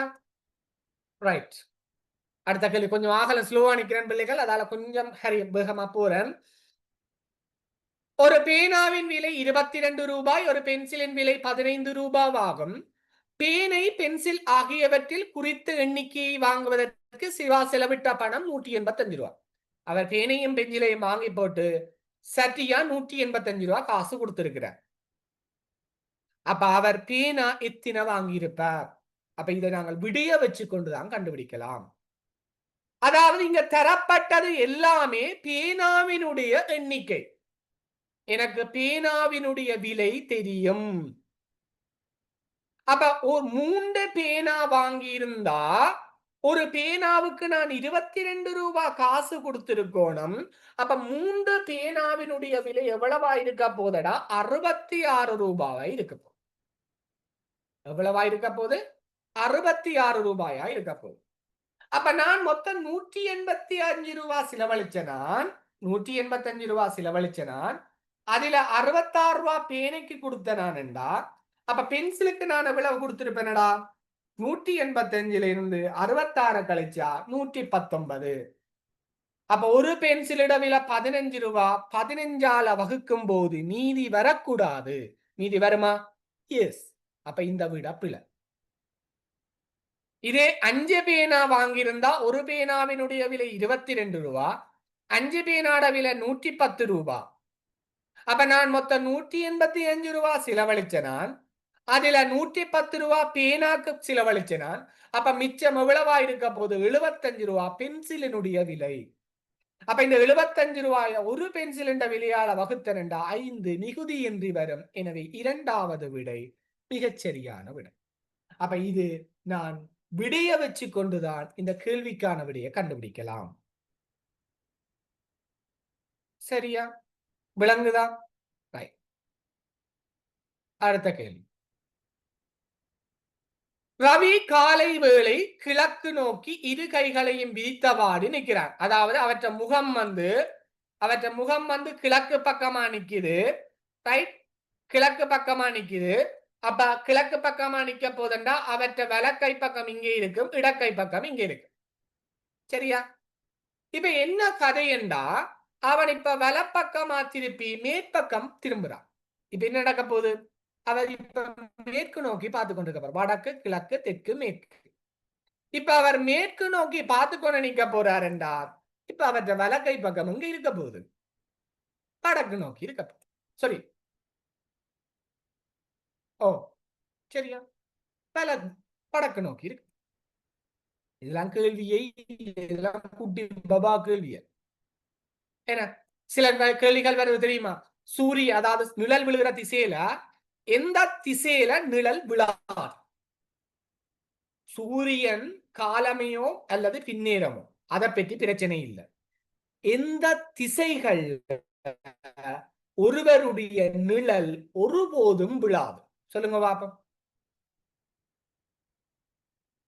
ஜெய வைஷ்ணவி, எந்த திசைகள்ல ஒருபோதும் நிழல் விழாது?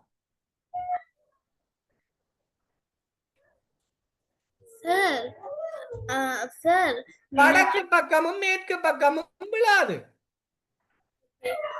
சார் அப்படியே அந்த கிழக்கு நோக்கி இருகை விரித்தபடி சென்றா அவர் மேற்கு நோக்கி தானே வரும். மேற்கு நோக்கி தானே கை நோக்கி இருக்கும். கேள்வி என்ன? அவர் மேற்கு பக்கமா திரும்புற, வடக்கு கிழக்கு தெற்கு மேற்கு பக்கமா திரும்பி இருக்கிறார். இங்க பார்த்து கொண்டு நிற்கிறார். பார்த்து கொண்டு நின்று கையை இங்காலையும் இங்காலையும் திருப்பி விரிச்சு கொண்டு நிற்கிறார். விரிச்சு கொண்டு நிற்கிறார். அவற்றை வலது கை பக்கம் எங்க நிக்க போகுது? இப்ப நான் கேட்ட கேள்வி என்னண்டா, சூரியன் எந்த திசையில உதிச்சாலும் வடக்கு நோக்கியோ மேற்கு நோக்கியோ என்ன இருக்காது? நிழல் இருக்காது. ரைட், அதை ஞாபகம் வச்சுக் கொள்ளுங்க. இப்ப அந்த கேள்வி கூடுதலா பெரும்பாலான இடங்கள்ல வருது, இந்த முறை வர்றதுக்கான வாய்ப்பு இருக்கு. சரியா? ரைட், அந்த நிழல் விழுகிற திசை சம்பந்தமான கேள்வியில நிழல் விழுகின்ற அந்த திசையை வச்சுக்கொண்டு இப்படியான கேள்வி வரும். சரியா? அதை ஒருக்கா கவனமா பார்த்துக்கொள்ளும். அடுத்த கேள்வி பாருங்க. உருளையின் வட்டத்தின் நீளம் 7 சென்டிமீட்டர். அதாவது இந்த உருளை என்ற அகலம் 7 சென்டிமீட்டரா. இப்ப இத சதுரத்தின் எல்லை வழியே உருவ சுற்றி அடுக்கும் போது எத்தனை உருளைகளை அடுக்க முடியும்? கிட்டத்தட்ட சுற்றி வரை இருக்கிற தூண்கள் பற்றித்தாமச்சு பிள்ளைகள் கதைக்கிறேன். இப்ப நான் இந்த உருளையை கொண்டு நான் இதுல வைக்கிறேன் என்றா என்ன நடக்கும் சொல்லுங்க பாப்போம். இந்த விளிம்பு வழியில நான் வைக்கிறேன் என்றா இந்த பக்கத்தாலையும் எனக்கு 7 சென்டிமீட்டர் இல்லாம போகுது, இந்த பக்கத்தாலையும் 7 சென்டிமீட்டர் இல்லாம போகுது. அப்ப கிட்டத்தட்ட பொது பக்கங்கள்ல இருக்கிற தூண்கள் என்ன செய்யும் பிள்ளைகள்? குறையும். அப்ப இங்க ஒரு பக்கத்தினுடைய நீளம் 42 சென்டிமீட்டர். அப்ப 42 சென்டிமீட்டர் ஒரு உருளை அகலத்தால 6. அப்ப ஒரு பக்கத்துல என்னால 6 உருளைகளை வைக்கலாம். ஆனா என்ன பிரச்சனை? பொது பக்கத்துல ஒரே உருளை தானே இருக்க போகுது. அப்ப நான் 4 பக்கமும் 6 உருளப்படி எத்தனை? சாரி, 24 உருளை இருக்குன்னு சொல்ல போறேன். ஆனா இங்க இருக்கிற அந்த புது பக்கத்துல 4 உருளையை நீக்கினா 20 உருளைகள் பிள்ளைகள் அடுக்க முடியும். அந்த எல்லை வழியே 20 உருளைகளை என்னால் அடுக்க முடியும். சரியா? வளமையா கம்பம் என்று சொல்றவ எங்களுக்கு இங்க உருளை என்று சொல்லி எக்ஸாமுக்கு வார கேள்வி நான் திருப்பி தினாரியான கேள்வி வரைக்கும் அம்புக்குரிய வச்சுக்கொண்டு செய்ய. தீபாவை விட தீபா சதாவிலும் திறமைசாலி. அப்ப நான் யார் பெரியாள் யார் சின்னாள்ன்றதை வச்சுக்கொண்டு சொல்றேன். அப்ப இவ தீபா சதாவை விட பெரியாள் திறமசாலி என்ற சதா தீபாவோட சின்ன. இனி மேரிய பற்றி சொல்லினோம். மேரி தீபாவை விழும் திறமை குன்றியவர். அப்ப தீபாவோட தான் ஒப்பிட்டு சொல்லின மேரிய. அப்ப மேரி என்னவாம்? தீபாவோட திறமை குன்றியவர். ஆனா சதாவோட எங்களுக்கு ஒப்பிட்டு சொல்லல. சதாவோட எங்களுக்கு ஒப்பிட்டு சொல்லல. அப்ப வடிவா கவனியுங்கோ. தரப்பட்ட விடைகள்ல சதாவை விட மேரி திறமை கூடியவர், சதாவை விட மேரி திறமை கூடியவர் என்று சொல்லலாமா? நோ, அது தொடர்பான தரவங்களுக்கு தெரியல. மூவரிலும் தீபா திறமை கூடியவர். எஸ், எங்களுக்கு அதை தெளிவா சொல்லி இருக்கிறோம். எனவே சரியான விடை இரண்டாவது விடை. இந்த உயரம், நிறை, வயது தொடர்பாக ஒப்பீடு செய்ய இந்த அம்புக்குரிய பயன்படுத்தி செய்தீங்கன்னா உங்களுக்கு பிழை இல்லாம விடவர்.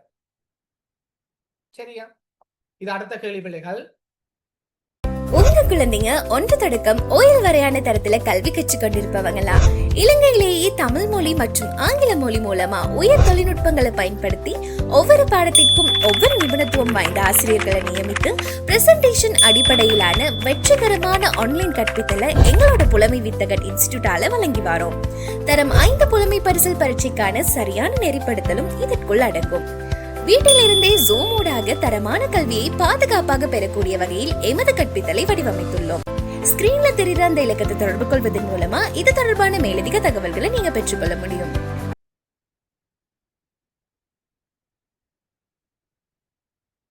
பனை, தென்னை, கமுகு என்றவாறு மரங்கள் வட்ட வடிவில் நடப்பட்டிருந்தன. இது ஒரு வரிசை தொடர்பான கேள்வி. இந்த வரிசை தொடர்பான கேள்வியில பிள்ளைகள் இந்த எஞ்சியவை எப்படி எங்களுக்கு இந்த கணக்கில தொடர்புபடுது, ஒரு குறிப்பிட்ட அந்த வரிசையில எது கூட எது குறைய, எத்தனை வரிசையில எத்தனையாவது மரம் என்ன மரமா இருக்கும் நாங்கள் ஈஸியா கண்டுபிடிச்சிருவோம். அதுல ஒரு குழப்பமும் இல்லை. ஆனா இந்த கேள்வியை பாருங்க பிள்ளைகள். பனை, தென்னை, கமுகு என்றவாறு மரங்கள் வட்ட வடிவில் நடப்பட்டிருந்தன. அங்கு 36 பனை மரங்கள். அப்ப பனை மரத்தின் எண்ணிக்கை 36. பனை மரத்தின் எண்ணிக்கை 36. தென்னை மரங்கள் 40. 35 தென்னை மரங்கள். கமுகு மரம் 40. இது வட்ட வடிவில நடப்பட்டிருக்கு. அப்ப வரிசையில மாறி மாறி பனை, தென்னை, கமுகு, பனை, தென்னை, கமுகுன்றதான் இருக்குது. ஆனா எண்ணிக்கை வித்தியாசம். அப்ப இங்க குறைந்தபட்சம் அந்த பிள்ளைகள் 35 என்றபடியால கட்டாயமா 35 பனை, 35 தென்னை, 35 கமுகு ஒழுங்கு வரிசையில மாறாம வரப்போகுது. அப்ப 105வது மரம் வரைக்கும் இப்படியே மாறி மாறி மாறி மாறி 105வது மரம் வரைக்கும் ஒரு பிரச்சனையும் இல்லை, ஒழுங்குமுறையா வந்து கொண்டிருக்கு. 105வது மரம் என்னவா இருக்க போது? 105வது மரம் கமுகா இருக்க போது ஒரு பிரச்சனையும் இல்லை. 105வது மரம் கமுகு, அதுதான் கடைசி மரம். இப்ப அடுத்த மரம் என்ன வரணும்? பனைமரம் வரணும். எஸ், வருமே. பனைமரத்துல ஒன்று கூட இருக்குது, 36 பனை இருக்குது. அப்ப 106வது பனைமரம் வரும். அடுத்தது தென்னை இருக்குதோ? தென்னை முடிஞ்சு, பனையும் முடிஞ்சது, தென்னையும் முடிஞ்சு. அப்ப மொத்தம் 40 கமுகில 35 கமுகு வரிசையில அடுக்கியாச்சு. மிச்சம் இன்னும் 5 கமுகங்கண்டு இந்த கையில கிடக்குது. அப்ப மிச்சம் இருக்கிற 5 கமுகங்கண்டையும் என்ன செய்வன்? அப்படியே 107, 108, 109, 110, 111 வரிசையில நான் அடுக்க போறேன்.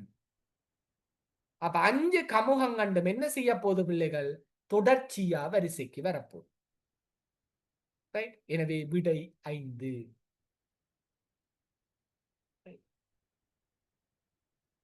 அடுத்த கேள்வி.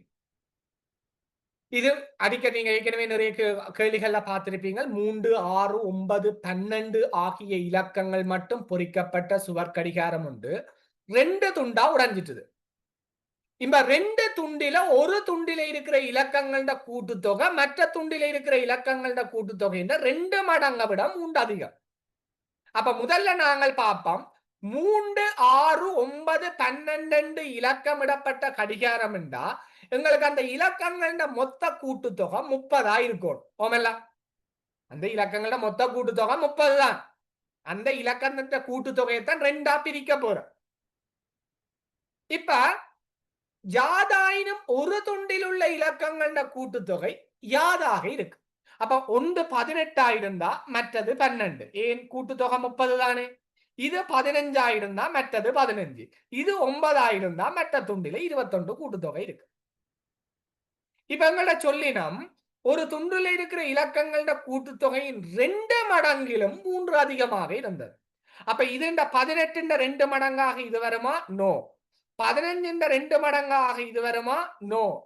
9 2 மடங்கு 18, அதை விட 3 அதிகம் 21. எனவே சரியான சரியான விடையாக இருக்கும். Right. இங்கு தரப்பட்டுள்ள முறிவின் சுற்றி வர உள்ள நீளம் அதில் நிறந்தட்டப்பட்ட பகுதியின் சுற்றி வர உள்ள நீளத்தின் எத்தனை மடங்கு? இதோட ஒர்க் ஷீட் நாங்க செய்தாங்களே, உங்களுக்கு நினைவு இருக்கும் என்று நினைக்கிறேன். அப்ப இங்க நிறந்தீட்டப்பட்ட பகுதியின் சுற்றளவு நாங்கள் அதாவது இந்த கோட்டின் நீளத்தை ஒன்று எடுப்போம். அப்ப இது 1 2 3 நிறந்தீட்டப்பட்டது 3 கோடு சுற்றளவு. மொத்த உருவத்தின் சுற்றளவு பார்ப்போமா?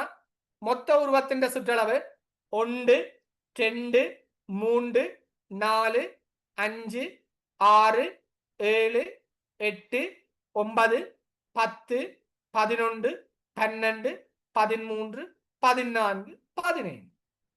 அப்ப மொத்த சுற்றளவுக்கும் நிறந்தீட்டப்பட்ட சுற்றளவுக்கும் எத்தனை மடங்காக இருக்க போது பிள்ளைகள்? 5 மடங்காக இருக்கு. சில நேரங்கள்ல நிறந்தீட்டப்படாத பகுதியின் சுற்றளவும் கேட்கலாம்.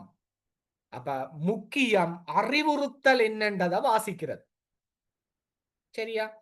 பிற அந்த கேள்வி அப்படித்தானே இருந்தது, அப்ப இந்த கேள்வி இப்படித்தான் இருக்கும் எழுதுறீல. சில நேரங்கள் நிறந்தீட்டப்படாத பகுதியின் சுற்றளவும் கேட்கலாம். 3 5 எனும் இரு எண்ணினாலும் நீதியின்றி வகுவிடக்கூடிய 50க்கும் 100க்கும் இடையுள்ள எண்கள். அப்ப உங்களுக்கு தெரியும் 3 5 ஒற்றை எண், ஒன்றோடு ஒன்று வகுபடாது. அப்ப 2 மீதியின்றி வகுபடக்கூடிய எண்ணா 3 நாங்கள் 5ஆல பெருக்குவோம். 15 மடங்குகள் எல்லாமே 3ஆலையும் வகுபடும், 5ஆலையும் வகுபடும். இந்த 15 மடங்குகள் எல்லாமே 3ஆலையும் வகுபடும், 5ஆலையும் வகுபடும். அப்ப 15 30 45 60 75 90 105. அப்ப இதுல 50க்கும் 100க்கும் இடையில எத்தனை எண்கள் இருக்கு பிள்ளைகள்? 50க்கும் 100க்கும் இடையில 1 2 3. எனவே 3 என்பது சரியானது. ரைட்? இதெல்லாம் பேசிக் அடிப்படையான கேள்விகள், அடிப்படையான மெத்தட். ரைட்? எண்கள் தொடர்பான விஷயங்கள், ஒற்றையன் இரட்டையன் சதுரன் முக்கோணன் வகுபடக்கூடிய அடுத்து வரும் எண்களின் கூட்டுத்தொகை எல்லாமே எங்களுக்கு தெரியும். சரியா? இதுல நான் உங்களுக்கு விட மாத்தினான் நினைக்கிறேன். இது 1000 என்று மாத்தினான். உங்களுக்கு மாத்தி போட்டு நான் பிள்ளைகள் இது ஆன்சர் 1000 என்று. Right, okay. ஒருவன் தினந்தோறும் 50 ரூபாய் உண்டியலில் இட்டு 2 நாளைக்கு ஒரு முறை 50 வெளியே எடுத்தார். அதாவது அவர் ஒரு நாளைக்கு 50 ரூபாய் உண்டியலுக்க போடுறார், 30 தினங்கள் உண்டியலுக்க போடுறார். அப்ப 30 தினங்கள் முடிய அவற்ற உண்டியலுக்கு 1500 ரூபாய் காசு இருக்கணும். ஆனா அங்க ஒரு பெரிய சம்பவம் நடக்குதாம். என்ன சம்பவம்? அவர் உண்டியலுக்க போட்டுட்டு 2 நாளைக்கு ஒருக்கா 50 ரூபாய வெளியில் எடுக்கிறார். என்ன கருத்து? அவர் முதல் நாள் உண்டியலுக்கு இந்த வெளியில எடுத்தாருண்டா 4ஆம் நாள் திருப்பி வெளியில் எடுப்பார், 7ஆம் நாள் திருப்பி வெளியில் எடுப்பார், 10ஆம் நாள் வெளியில் எடுப்பார், 13ஆம் நாள் வெளியில் எடுப்பார், 16ஆம் நாள், 19ஆம் நாள், 22ஆம் நாள், 25ஆம் நாள், 28ஆம் நாள். அப்ப மொத்தம் 10 நாட்கள் காசு வெளியில் எடுக்க போறார். எவ்வளவு படி எடுக்க போறார்? 50 ரூபாய் படி எடுக்க போறார். அப்ப 1500 ரூபாயில 500 ரூபாய் அவர் காசு வெளியில எடுத்துருவார். அப்ப 30 நாள் முடிய அவருடைய உண்டியலில் இருக்கக்கூடிய காசினுடைய பெறுமதி 1000 ரூபாயாக. சரியா? ரைட். அடுத்த கேள்வி. ரைட், இந்த கேள்வி நான் உங்களுக்கு அந்த ஹார்டான கேள்விகள் சாய்ஸ் பண்ணி படிப்பிக்க இந்த கேள்வி நான் உங்களுக்கு சொன்னான். ஆனா அந்த கேள்வியிலேருந்து இந்த கேள்வி கொஞ்சம் வித்தியாசமானது. அந்த கேள்வி வேற, இந்த கேள்வி வேற. இந்த கேள்வி சொல்லியிருக்கிறேன் பாருங்க பிள்ளைகள்.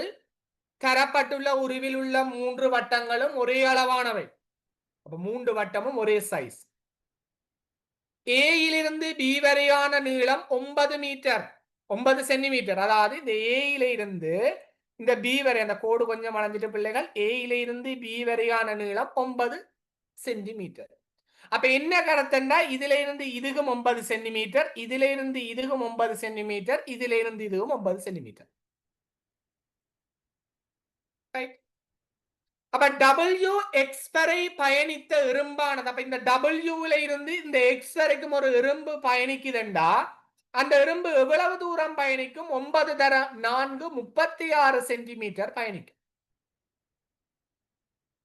அப்ப டபிள்யூவில் இருந்து எக்ஸ் வரை பயணித்த எறும்பானது டபிள்யூ எக்ஸின் நீளத்தை ஒரு பக்க அளவாக கொண்ட சதுரம் ஒன்றின் வழியே முழுமையாக பயணிக்க இன்னும் எவ்வளவு தூரம் பயணம் செய்யணுமா? அப்ப இதை நான் ஒரு சதுரமா நான் எடுக்கணும் என்றாடா என்னுடைய 4 பக்க நீளமும் சமனாயிருக்கணும். அப்ப இது 36 இதீட அளவை நான் பார்க்க கூடாது, இது 36 நான் எடுக்கணும். ஏன் இத ஒரு பக்க நீள அளவா கொண்ட சதுர அளவை பயணிக்க போறோம், சதுரமா பயணிக்க போறாரா? கேட்ட கேள்வியில இன்னும் ஒரு ட்விஸ்ட் இருக்குது. பயணிக்க இன்னும் பயணம் செய்ய வேண்டிய தூரம். கேள்வியில வடிவா பாருங்க, இன்னும் பயணம் செய்ய வேண்டிய தூரம். அப்ப ஒரு பக்க நீளம் 36 மீட்டர். அப்ப ஒரு பக்கம் பயணிச்சிட்டார், இன்னும் 3 பக்கம் பயணிக்க இருக்கு. எனவே 108 கிலோமீட்டர் பிளவில்லையால் சாரி சென்டிமீட்டர் இருக்கா மாத்திக்கொள்ளுங்க. ரைட், சென்டிமீட்டராக. சரியா? ரைட். அப்ப கேள்வியில ஒரு சிறிய அறிவுறுத்தலும் கேள்வியின் விடிய மாற்று. ரைட். இந்த இன்னும் என்ற பயன் இந்த சொல்லில்லை என்றா இவர் விடியா வரும். ஏன்னா இன்னும் என்ற சொல்லில்லை என்றா அல்லது இன்னும் என்ற சொல்ல நான் வாசிக்காம விட்டேன் என்றா இந்த விட மாறி. சரியா? ஒவ்வொரு சொல்லும் முக்கியம். கேள்வியில ஒவ்வொரு சொல்லும் மிக முக்கியமானது. சரியா? இது அடுத்த கேள்வி. ரைட். உங்களின் கைகளில் 10 விரல்கள் உள்ளது. என் 10 கைகளில் எத்தனை விரல்கள் உள்ளது? விஷாலி என்ன விட எங்க போட்ட நீங்கள்? Sir 50 sir. வெட்டிக்கார். நிறைய பேர் 100 போட்டுருவீங்க. ஏன் சார்? எந்த கையில 10 விரல் இருக்கு சார், 10 கையில 100 விரல் இருக்கு. என்ன அப்படியா? பிள்ளைகள் எங்களுக்கு 2 கை இருக்கு பிள்ளைகள் எங்களுக்கு. ஏன்னா எங்களுக்கு 2 கை இருக்குது. 2 கையில தான் 10. அப்ப ஒரு கையில 5, 10 கையில 50 பிள்ளைகள். இதுதான். இத பார்த்தோன்னா துள்ளி குதிச்சு 10 போடுவோமா? என்ன ஒரு அருமையான கேள்வி, என்ன ஒரு சுகமான கேள்வி. என்ன கேள்வி சரி, எனக்கு சரி மார்க்ஸ் தரப்போகுது. அப்படி விழுந்து விழுந்து மார்க் கூட போடும். ஆர்வக்கோளாறு கூடாது. இப்படி கேள்வி வந்தா கொஞ்சம் சிந்தியும். எப்படியான கேள்விகள் வந்தா கொஞ்சம் யோசிக்கும். இவ சும்மா எனக்கு மார்க்ஸ தர மாட்டேன். அவன் நோக்கம் எல்லாம் உங்கள்ட்ட இந்த மார்க்ஸ பறிக்கணும். அப்படியா? உங்களோட ஃபெயிலோட வைக்கணும். அதான் அவன் நோக்கம். அப்ப உங்களுக்கு சும்மா மார்க்ஸ தர மாட்டேன். 2.5 மார்க்ஸ் சும்மா தர மாட்டேன். சோ வடிவா நாங்கள் கேள்வியை வாசிச்சு விடைய எழுத வேண்டும். இனி உருவில் இனங்காணக்கூடிய முக்கோணிகளில் அரைவாசி நிறந்தீட்டப்பட்டதாக என்றா பாருங்கோடா. இத நான் ஒரு முக்கோணியாக எடுத்தா இதுல அரைவாசி நிறந்தீட்டப்பட்டிருக்கு.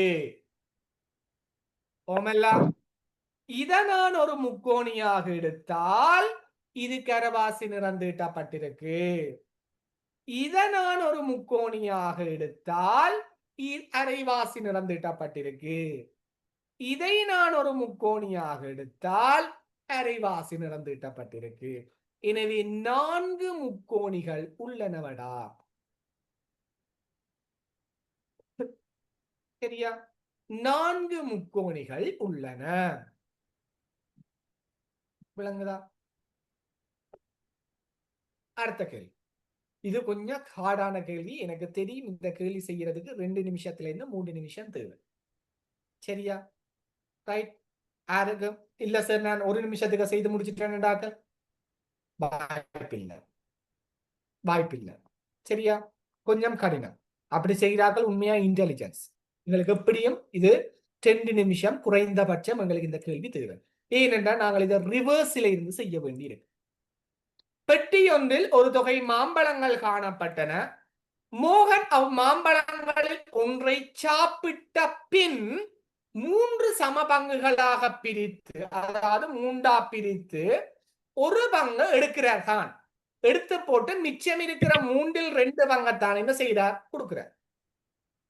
அப்ப அந்த 2/3 பங்குல திருப்பி சரண் ஒன்றை சாப்பிட்டுட்டு மிச்சம் இருக்கிற 3 பங்கா பிரிச்சு அதுல ஒரு பங்கை தான் எடுக்கிறார். அதே மாதிரி சயனம் ஒன்றை சாப்பிட்டுட்டு 1/3 பங்கு அவர் எடுக்கிறார். எடுத்தா பிறகு 6 மாம்பழங்கள் சுதன் எடுக்கிறான். சரியா? அப்ப கடைசியா மிஞ்சினது 6 மாம்பழம்.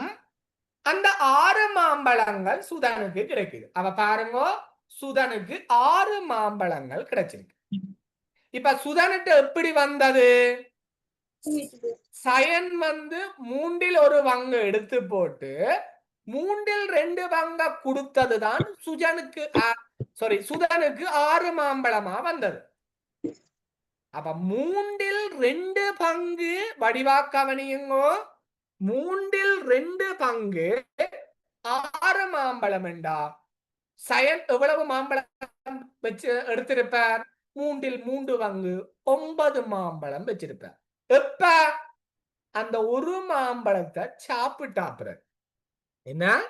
அந்த ஒரு மாம்பழத்தை சாப்பிட்டா பிறகுதான் என்ன செய்வார்? அவர் வச்சிருப்பார். நான் சொல்றது சரிதானே?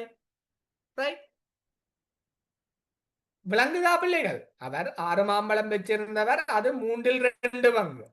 அப்ப 3/3 பங்குல தானே 1/3 பங்கு எடுத்து போட்டு 2 பங்கு கொடுத்திருப்பார். அப்ப அது 2 பங்கு 6 மாம்பழம் வேண்டா, 3 பங்கும் 9 மாம்பழமா இருக்கும். அவர் எடுக்க முடியும், சயன் எடுக்க முடியும்.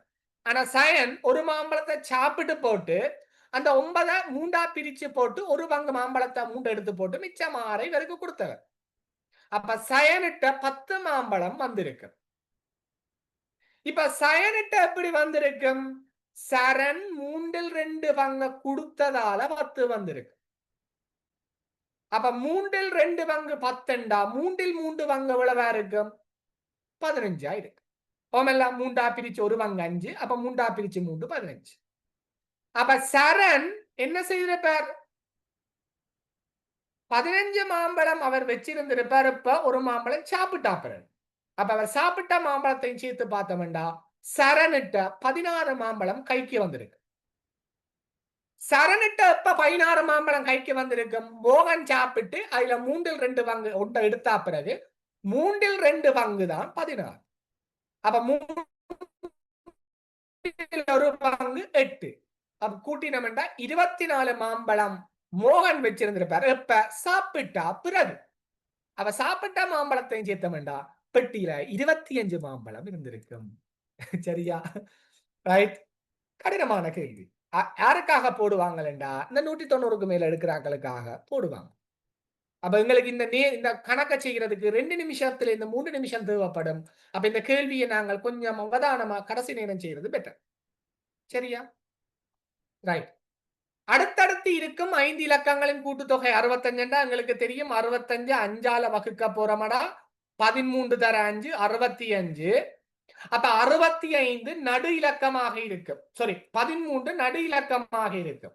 அப்ப 12 11 14 15 என இது முதலாம் இலக்கம், இது 2ஆம் இலக்கம், இது 3ஆம் இலக்கம், இது 4ஆம் இலக்கம், இது 5ஆம் இலக்கம். இப்ப கேட்ட கேள்வி என்ன? ஆரம்ப இலக்கம் இறுதி இலக்கத்தின் கூட்டுத்தொகை. ஆரம்ப இலக்கம் 11, இறுதி இலக்கம் 15, கூட்டினம்டா 26 வரும். இதெல்லாம் நாங்கள் ஏற்கனவே மெத்தட்ல வடிவா கிளியரா பார்த்திருக்கிறோம். இது அடுத்து வருகின்ற ஒற்றை எண்கள் தருவாங்க, அடுத்து வருகின்ற இரட்டை எண்கள் தருவாங்க, அடுத்து வருகின்ற சதுர எண்கள் தருவாங்க. வடிவா அவதானிக்கோடும் எல்லாமே எங்களுக்கு வடிவா தெரிஞ்சிருக்கும். சரியா? சதுர எண்கள் தொடர்பான முக்கோண எண்கள், ஒற்றை எண்கள் எல்லாமே நாங்கள் அவதானிச்சிருக்கோம். இனி அடுத்தது பின்னம் வந்தாலே உடனடியா போட வேண்டியது உருவம் தான். பின்ன கணக்கு வந்தாலே உருவம் போட்டுருவோம். இதுதான் அமல் தன்னட்டை இருந்த பேனை வச்சிருந்த பேன் என்ற எண்ணிக்கை. இப்ப அதுல என்ன செய்ய போறார் அமல்? அரைவாசியா பிரிச்சு போட்டு அந்த அரைவாசியில தங்கச்சிக்கு கொடுக்கிறார். அப்ப தங்கச்சிக்கு கொடுத்த அரைவாசி தங்கச்சி. ரைட். இது தங்கச்சிக்கு கொடுத்த அரைவாசி.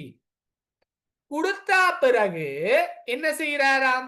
எஞ்சியதை திருப்பி 5ஆ பிரிக்கிறார். பாருங்க, 5ல் 2 பங்கு. அப்ப திருப்பி அந்த பங்கனை என்ன செய்யறார்? 5ஆ பிரிக்க போறார்.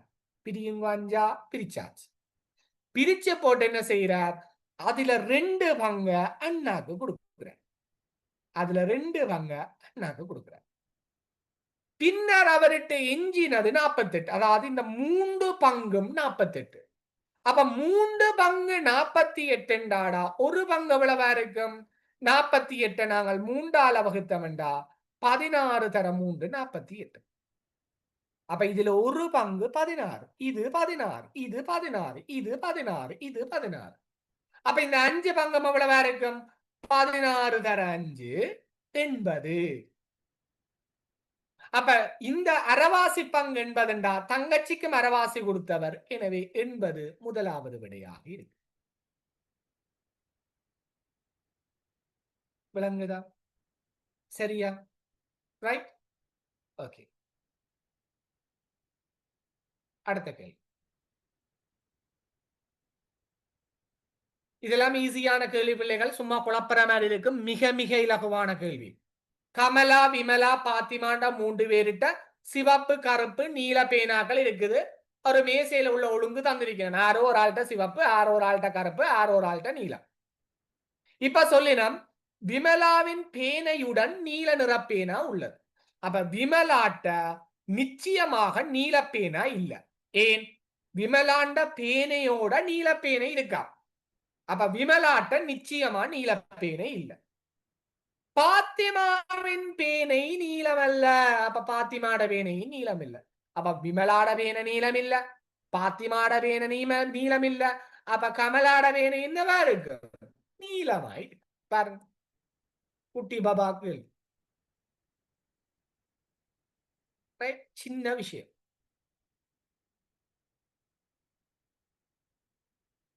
இதுக்கும் ஒரு பாஸ் பேப்பர் கேள்வி என்று பாருங்க பிள்ளைகள்.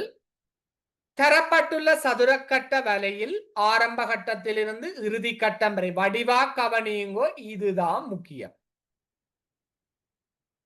ஆரம்ப கட்டத்தில இருந்து இறுதி கட்டம் வரைக்கும் செல்லும் போது நிலத்தியுள்ள கட்டங்களை தவிர்த்து செல்ல வேண்டும்.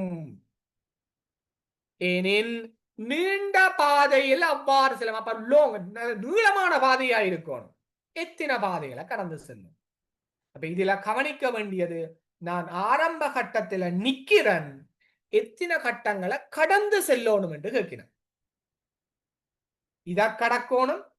முதலாவது 1 2 3 4 5 6 7 8 9 10 11 12. நான் ஈஸியா கிட்ட போயிடலாம், இப்படி போயிடலாம். ஆனா எனக்கு கேட்டது நீண்ட பாதை. அப்ப 13 14 15 16 17 கட்டம். நான் 17 கட்டங்களை தான் கடக்கணும். 18வது கட்டத்தை கடக்க மாட்டேன். 18வது கட்டத்துல போய் இருந்துருவேன். ஏன்? ஆரம்ப கட்டத்திலிருந்து இறுதி கட்டம் வரைக்கும் தான் நான் போறேன், வெளியில போகிறேன். எனவே 17 கட்டங்களைத்தான் பிள்ளைகள் அவர் கடந்து போவாரடா. நான் விடை மாற்றம் என்னோட நிறைய பேர் விடைகளை மாற்றி இருப்பீர்கள். நான் சொல்றது சரியா? என்ன? நான் சொல்றது சரிதானே? நான் ஆமா சரிண்ணா. அப்படியே வாங்களா? நான் சொல்றது சரியல்ல? ஏன் சொல்லுங்க வாப்பம். சார் என்ன மாத்தி இருக்கிறார் விட. அப்ப அதுதான் விட சரியா இருக்கும் போல இருக்கு. எந்த காரணத்துக்காண்டியும் மற்றவனை பற்றி நீங்க கவலைப்படக்கூடாது. உங்களுக்கு எது விட சரியா இருக்குதோ அதுல தாங்க விடும். நான் முதலாவது விட போட்டிருக்கிறேன், முன்னுக்கு இருக்கிறவன் 3வது விட போட்டிருக்கிறானே, ஒருவேளை 3வது விட சரியா இருக்குமோ? இந்த வேலைக்கெல்லாம் போகக்கூடாது.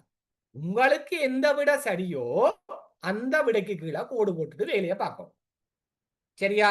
மற்றவண்ட வேலைக்கு நாங்கள் போகவே கூடாது. சரியா? அடுத்ததை பாருங்க பிள்ளை. இது குட்டி பாபா கேள்வி. 1 5 2 6 3 7 4 8 என்ன? 5 9. அப்படியே ஒன்றுண்டா கூடிக்கொண்டு போகும். ரைட்? ஒன்றுண்டா கூடிக்கொண்டு போகும். இப்படி சின்ன சின்ன கேள்விகளும் எங்களுக்கு நாங்கள் எதிர்பார்க்கலாம். இலங்கையின் நேரம் இங்கிலாந்தின் நேரத்தை விட 5 மணத்தியாலம் 30 நிமிடங்கள் பிந்தியதா? இலங்கையின் தற்போதைய நேரம் பிற்பகல் 4 மணி என்றால் ஞாபகம் வச்சுக் கொள்ளுங்க. நேர கூட்டல் கழித்தல் நியம நேரத்துல செய்யணும் 16 மணி. அது பிந்தியதுண்டா பின்னுக்கு பிந்தி வருது கழிக்கணும் 5 மணத்தியாலம் 30 நிமிடத்தை கழிச்சமெண்டா இங்க இருந்து 0 இருந்து 30 போகாது. மணத்தியாலத்திலிருந்து கொண்டு வந்தமெண்டா 60, 60 இருந்து 30 கழிச்சமெண்டா 30. இங்க 15 இருக்க போற, 15ல 5 போனா 10. எனவே முற்பகல் 10:30. முற்பகல் 10:30. சரியா? 4 பிள்ளைகளின் வயதுகளின் கூட்டுத்தொகை 50ஆம் பிள்ளைகள். இப்ப 4 பிள்ளைகள், இது நிறைய தடவை இந்த கேள்வி வந்துட்டு. 4 பிள்ளைகளின் வயதுகளின் கூட்டுத்தொகை 50. எங்களுக்கு சொல்லினோம் 3 பேருண்ட 3 வருடங்களுக்கு முன் அவன் வயசு 28. 3 பேருண்ட 3 வயசுக்கு முன்னம் தான் 28. அப்ப இப்ப 3 பேருக்கும் எத்தனை வயசா இருக்கும்? தற்போது 3 பேருக்கும் எத்தனை வயசு கூடி இருக்கும்? ஒரு ஆளுக்கு 3 வயசு கூடி இருக்கும். அப்ப 3 பேருக்கும் 9 வயசு கூடி இருக்கும். அப்ப 28ஓட 9 கூட்டினோம்டா இப்ப தற்போது 3 பேருக்கும் 37 வயசா இருக்கு. அப்ப இப்ப 4 பேருண்ட வயசு கூட்டுத்தொகை 50. இப்ப 3 பேருண்ட வயசுண்ட கூட்டுத்தொகை 37. அப்ப 4வது ஆளுண்ட வயசு எத்தனையா இருக்கும்? 50ல இருந்து 37 கழிச்சா மிகுதி பிள்ளைகள் 13. எனவே 13 வயது 3வது விடை சரியான விடையாக இருக்கு. சரியா? அடுத்த கேள்வி. இந்த கேள்வி நான் ஏற்கனவே உங்களுக்கு ஒரு மாடல் பேப்பர்ல நான் இந்த கேள்வி செய்தேன், பிள்ளைகளுக்கு தெரியும். இருந்தாலும் திருப்பி இந்த நினைவூட்டுறேன். ஏனென்றா இந்த மாதிரியான கேள்விகளைத்தான் நான் ஸ்காலர்ஷிப்ல கூடுதலா எதிர்பார்க்கிறேன். அருகில் உள்ள தாயக்கட்டையானது தடவைக்கு ஒரு பக்கம் எனும் அடிப்படையில் அம்புக்குறி காட்டும் திசை எழுத்துக்கள் இலக்கங்கள் மீது தொடும் வண்ணம் 5 தடவைகள் உருட்டப்படுகின்றது. கவனமாக கவனிங்க, 5 தடவைகள் உருட்டப்படுகின்றது. தாயக்கட்டை 5 என குறிப்பிடப்பட்ட இடத்தில் இருக்கும் போது எழுத்து டி ஆனது தாயக்கட்டை எப்பக்கத்தில் இருக்கும். அப்ப தாயக்கட்டை இந்த இருக்கிற டீன்ற சுழற்சியை மட்டும் நாங்கள் பார்ப்போம். முதல்ல டி எங்க இருக்கும்? முதலாவது சுழற்சிக்க டி வந்து 1ல இருக்கும். அதாவது டி 1னுடைய கீழ்ப்பக்கம். நான் கீழ்ப்பக்கத்தை மட்டும் தான் பார்ப்போம். 1ல டீன்ற கீழ்ப்பக்கம் இருக்கு. 2வதுல சீண்ட கீழ்ப்பக்கம் இருக்கு. 3வதுல டீண்ட எதிர்ப்பக்கம். டீண்ட எதிர்ப்பக்கம் இருக்கு. ரைட்? டீண்ட எதிர்ப்பக்கம் என்ன? ஏபி பி என்று வைப்போமா? டீண்ட எதிர்ப்பக்கம் பி என்று வைப்போம். 4வதுல சீண்ட எதிர்ப்பக்கம் இருக்கு. என்ன? ஏ என்று வைப்போம். கடைசியா திருப்பி 4வது பக்கம் டி இருக்கு. ஏன்? இது முதலாவது பக்கம், 2வது பக்கம், 3வது பக்கம், 4வது பக்கம். 4வது பக்கம் முடிஞ்சோன்னா திருப்பியும் எது வரப்போகுது? டி வரப்போகுது. அப்ப கீழ்ப்பக்கத்திலே இருக்க போற. கீழ்ப்பக்கத்துல இருக்க போறார். எனவே கீழ்ப்பக்கம் என்பது சரியான. பாருங்க பிள்ளைகள், இன்றைக்கு நான் தரேன், நாளுக்கு இதே மாதிரியான ஒரு பிரதியீடு செய்தல் ஒர்க் ஷீட்ல இந்த கேள்வி செய்த நான் கிட்டத்தட்ட அந்த பொருட்தொகுதியில விலகாண்டது பிரதியீடு செய்கிறது எல்லாமே இதே மாதிரியான கேள்விதான் இருக்க போது. மோகனினதும் கரணினதும் நிறைகளின் கூட்டுத்தொகை 77 கிலோகிராம். கரணினதும் சுதனினதும் நிறைகளின் கூட்டுத்தொகை 62 கிலோகிராம். சுதனினதும் மோகனினதும் நிறைகளின் கூட்டுத்தொகை 55 கிலோகிராம். இப்படியான கேள்விகளுக்கு பிள்ளைகளுக்கு தெரியும். 6வது ஒரு ஆள் நிறைய கண்டுபிடிச்சாதான் விட கண்டுபிடிக்கலாம். அப்ப நான் என்ன செய்ய போறேன்? ஏதாவது 2 தொகுதியை கூட்ட போறேன். அதாவது இந்த 2 தொகுதியையும் நான் இப்ப கூட்ட போறேன். எப்படி கூட்டலாம்? மோகண்ட நிற பிளஸ் கரண்ட நிற, திருப்பி இங்க இருக்கிற கரண்ட நிற சக சுதண்ட நிற. இந்த 4ஐயும் கூட்டினேன்டா 77ஐயும் 62ஐயும் கூட்ட போற பிள்ளைகள் 139 கிலோகிராம். Right 139 kilogram. இப்ப இதுல இருந்து இந்த தொகுதியை நீக்க போற, அதாவது சுதனையும் மோகனையும், சாரி மோகன் கரண் கரண் சுதன. ரைட். அப்ப இங்க மோகன் இங்க மோகன் விட்டுறேன் பாருங்க. சுதன் சுதன் மோகன் மோகன். அப்ப மிஞ்சி இருக்கிறது 2 கரனுடைய நிறை. அப்ப 2 கரனுடைய நிறை 139 இருந்து 55 கழிச்சமெண்டா பிள்ளைகள் எவ்வளவு? 139 இருந்து 55 கழிச்சமெண்டா 4. ஒரு நிமிஷம் இல்லையா,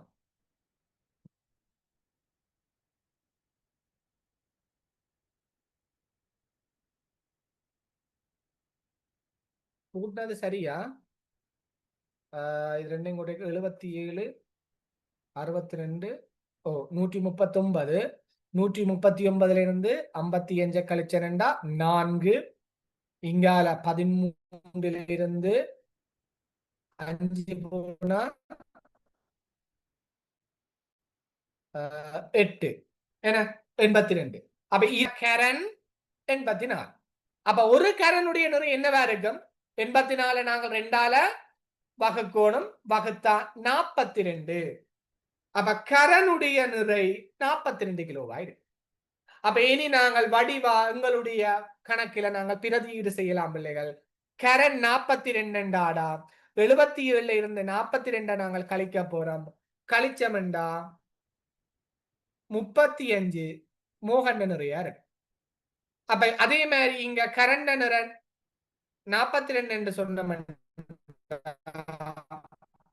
சுதண்ட நிற 20 கிலோவா இருக்கு. கேட்ட கேள்வி மோகன் கரண் சுதன் 3 பேர்த்தை நிற கூட்ட போறோம்.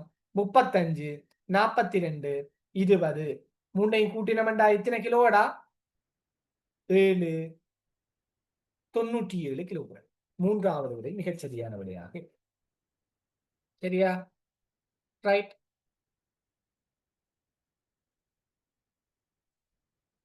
அடுத்த கேள்வி பிள்ளைகள், இதுக்கு நான் விடிய உங்களுக்கு மாத்தினான்னு நினைக்கிறேன். 4 மனிதர்கள் தர நாட்கள் சமன் மனித நாட்கள்.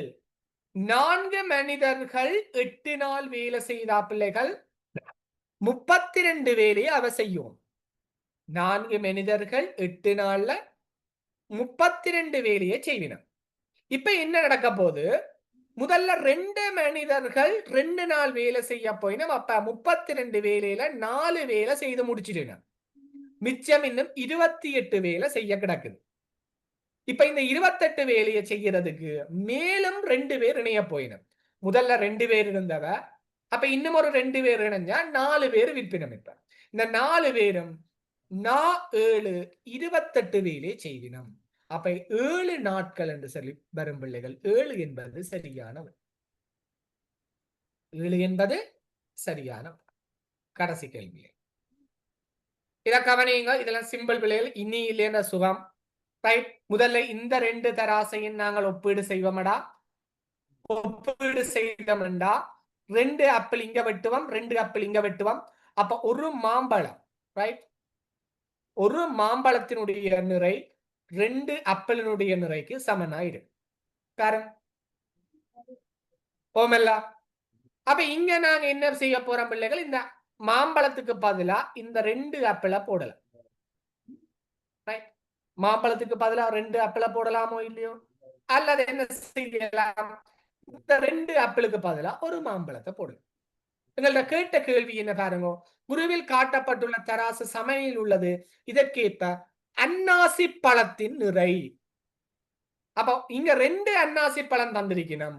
அப்ப நாங்கள் என்ன செய்யணும்? சமனாக பிரிக்கணும். ஒரு மாம்பழத்தினதும் ஒரு ஆப்பிளினதும் நிறைக்கு சமனாக இருக்குமா? பாப்பம், சமனாக இருக்குமா? இல்ல. ஏன்? இங்க 2 அன்னாசி பழம் இருக்கு. அப்ப நாங்க இதை பிரிச்சு கொடுத்தோம்னா மொத்தம் எத்தனை ஆப்பிள் இருக்கும்? 1 apple, 2 apple, 3 apple, 4 apple, 5 apple, 6 apple. அப்ப 6 ஆப்பிள் இங்க 2 ஆப்பிளுக்கு பதிலா ஒரு மாம்பழம் போடலாம். அப்ப ஒரு மாம்பழமும் 2 ஆப்பிளுக்கும் சமனாக இருக்கும். எஸ், ஒரு மாம்பழத்தினதும் 2 ஆப்பிள் பழங்களுக்கும் சமனாக இருக்கும்.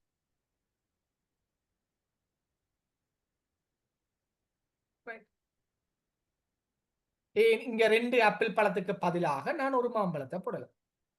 அப்ப இங்க ஒரு அன்னாசிக்கு 2 ஆப்பிளையும் ஒரு மாம்பழத்தையும் வெட்டலாம். இன்னொரு அன்னாசிக்கு 2 ஆப்பிளையும் ஒரு மாம்பழத்தையும் வெட்டலாம். அப்ப 40க்கு 2வது விடையாக இருக்கு. உங்க குழந்தைங்க 1 தொடக்கம் ஓயல் வரையான தரத்துல கல்வி கற்றுக் கொண்டிருப்பவங்களா? இலங்கையிலேயே தமிழ் மொழி மற்றும் ஆங்கில மொழி மூலமா உயர் தொழில்நுட்பங்களை பயன்படுத்தி ஒவ்வொரு பாடத்திற்கும் ஒவ்வொரு நிபுணத்துவம் வாய்ந்த ஆசிரியர்களை நியமித்து பிரசன்டேஷன் அடிப்படையிலான வெற்றிகரமான ஆன்லைன் கற்பித்தலை எங்களோட புலமை வித்தகன் இன்ஸ்டிடியூட்டால வழங்கி வரோம். தரம் 5 புலமை பரிசில் பரீட்சைக்கான சரியான நெறிப்படுத்தலும் இதற்குள் அடங்கும். வீட்டிலிருந்தே ஜூம் ஊடாக தரமான கல்வியை பாதுகாப்பாக பெறக்கூடிய வகையில் எமது கற்பித்தலை வடிவமைத்துள்ளோம். ஸ்கிரீன்ல தெரிகிற அந்த இலக்கத்தை தொடர்பு கொள்வதன் மூலமா இது தொடர்பான மேலதிக தகவல்களை நீங்க பெற்றுக்கொள்ள முடியும்.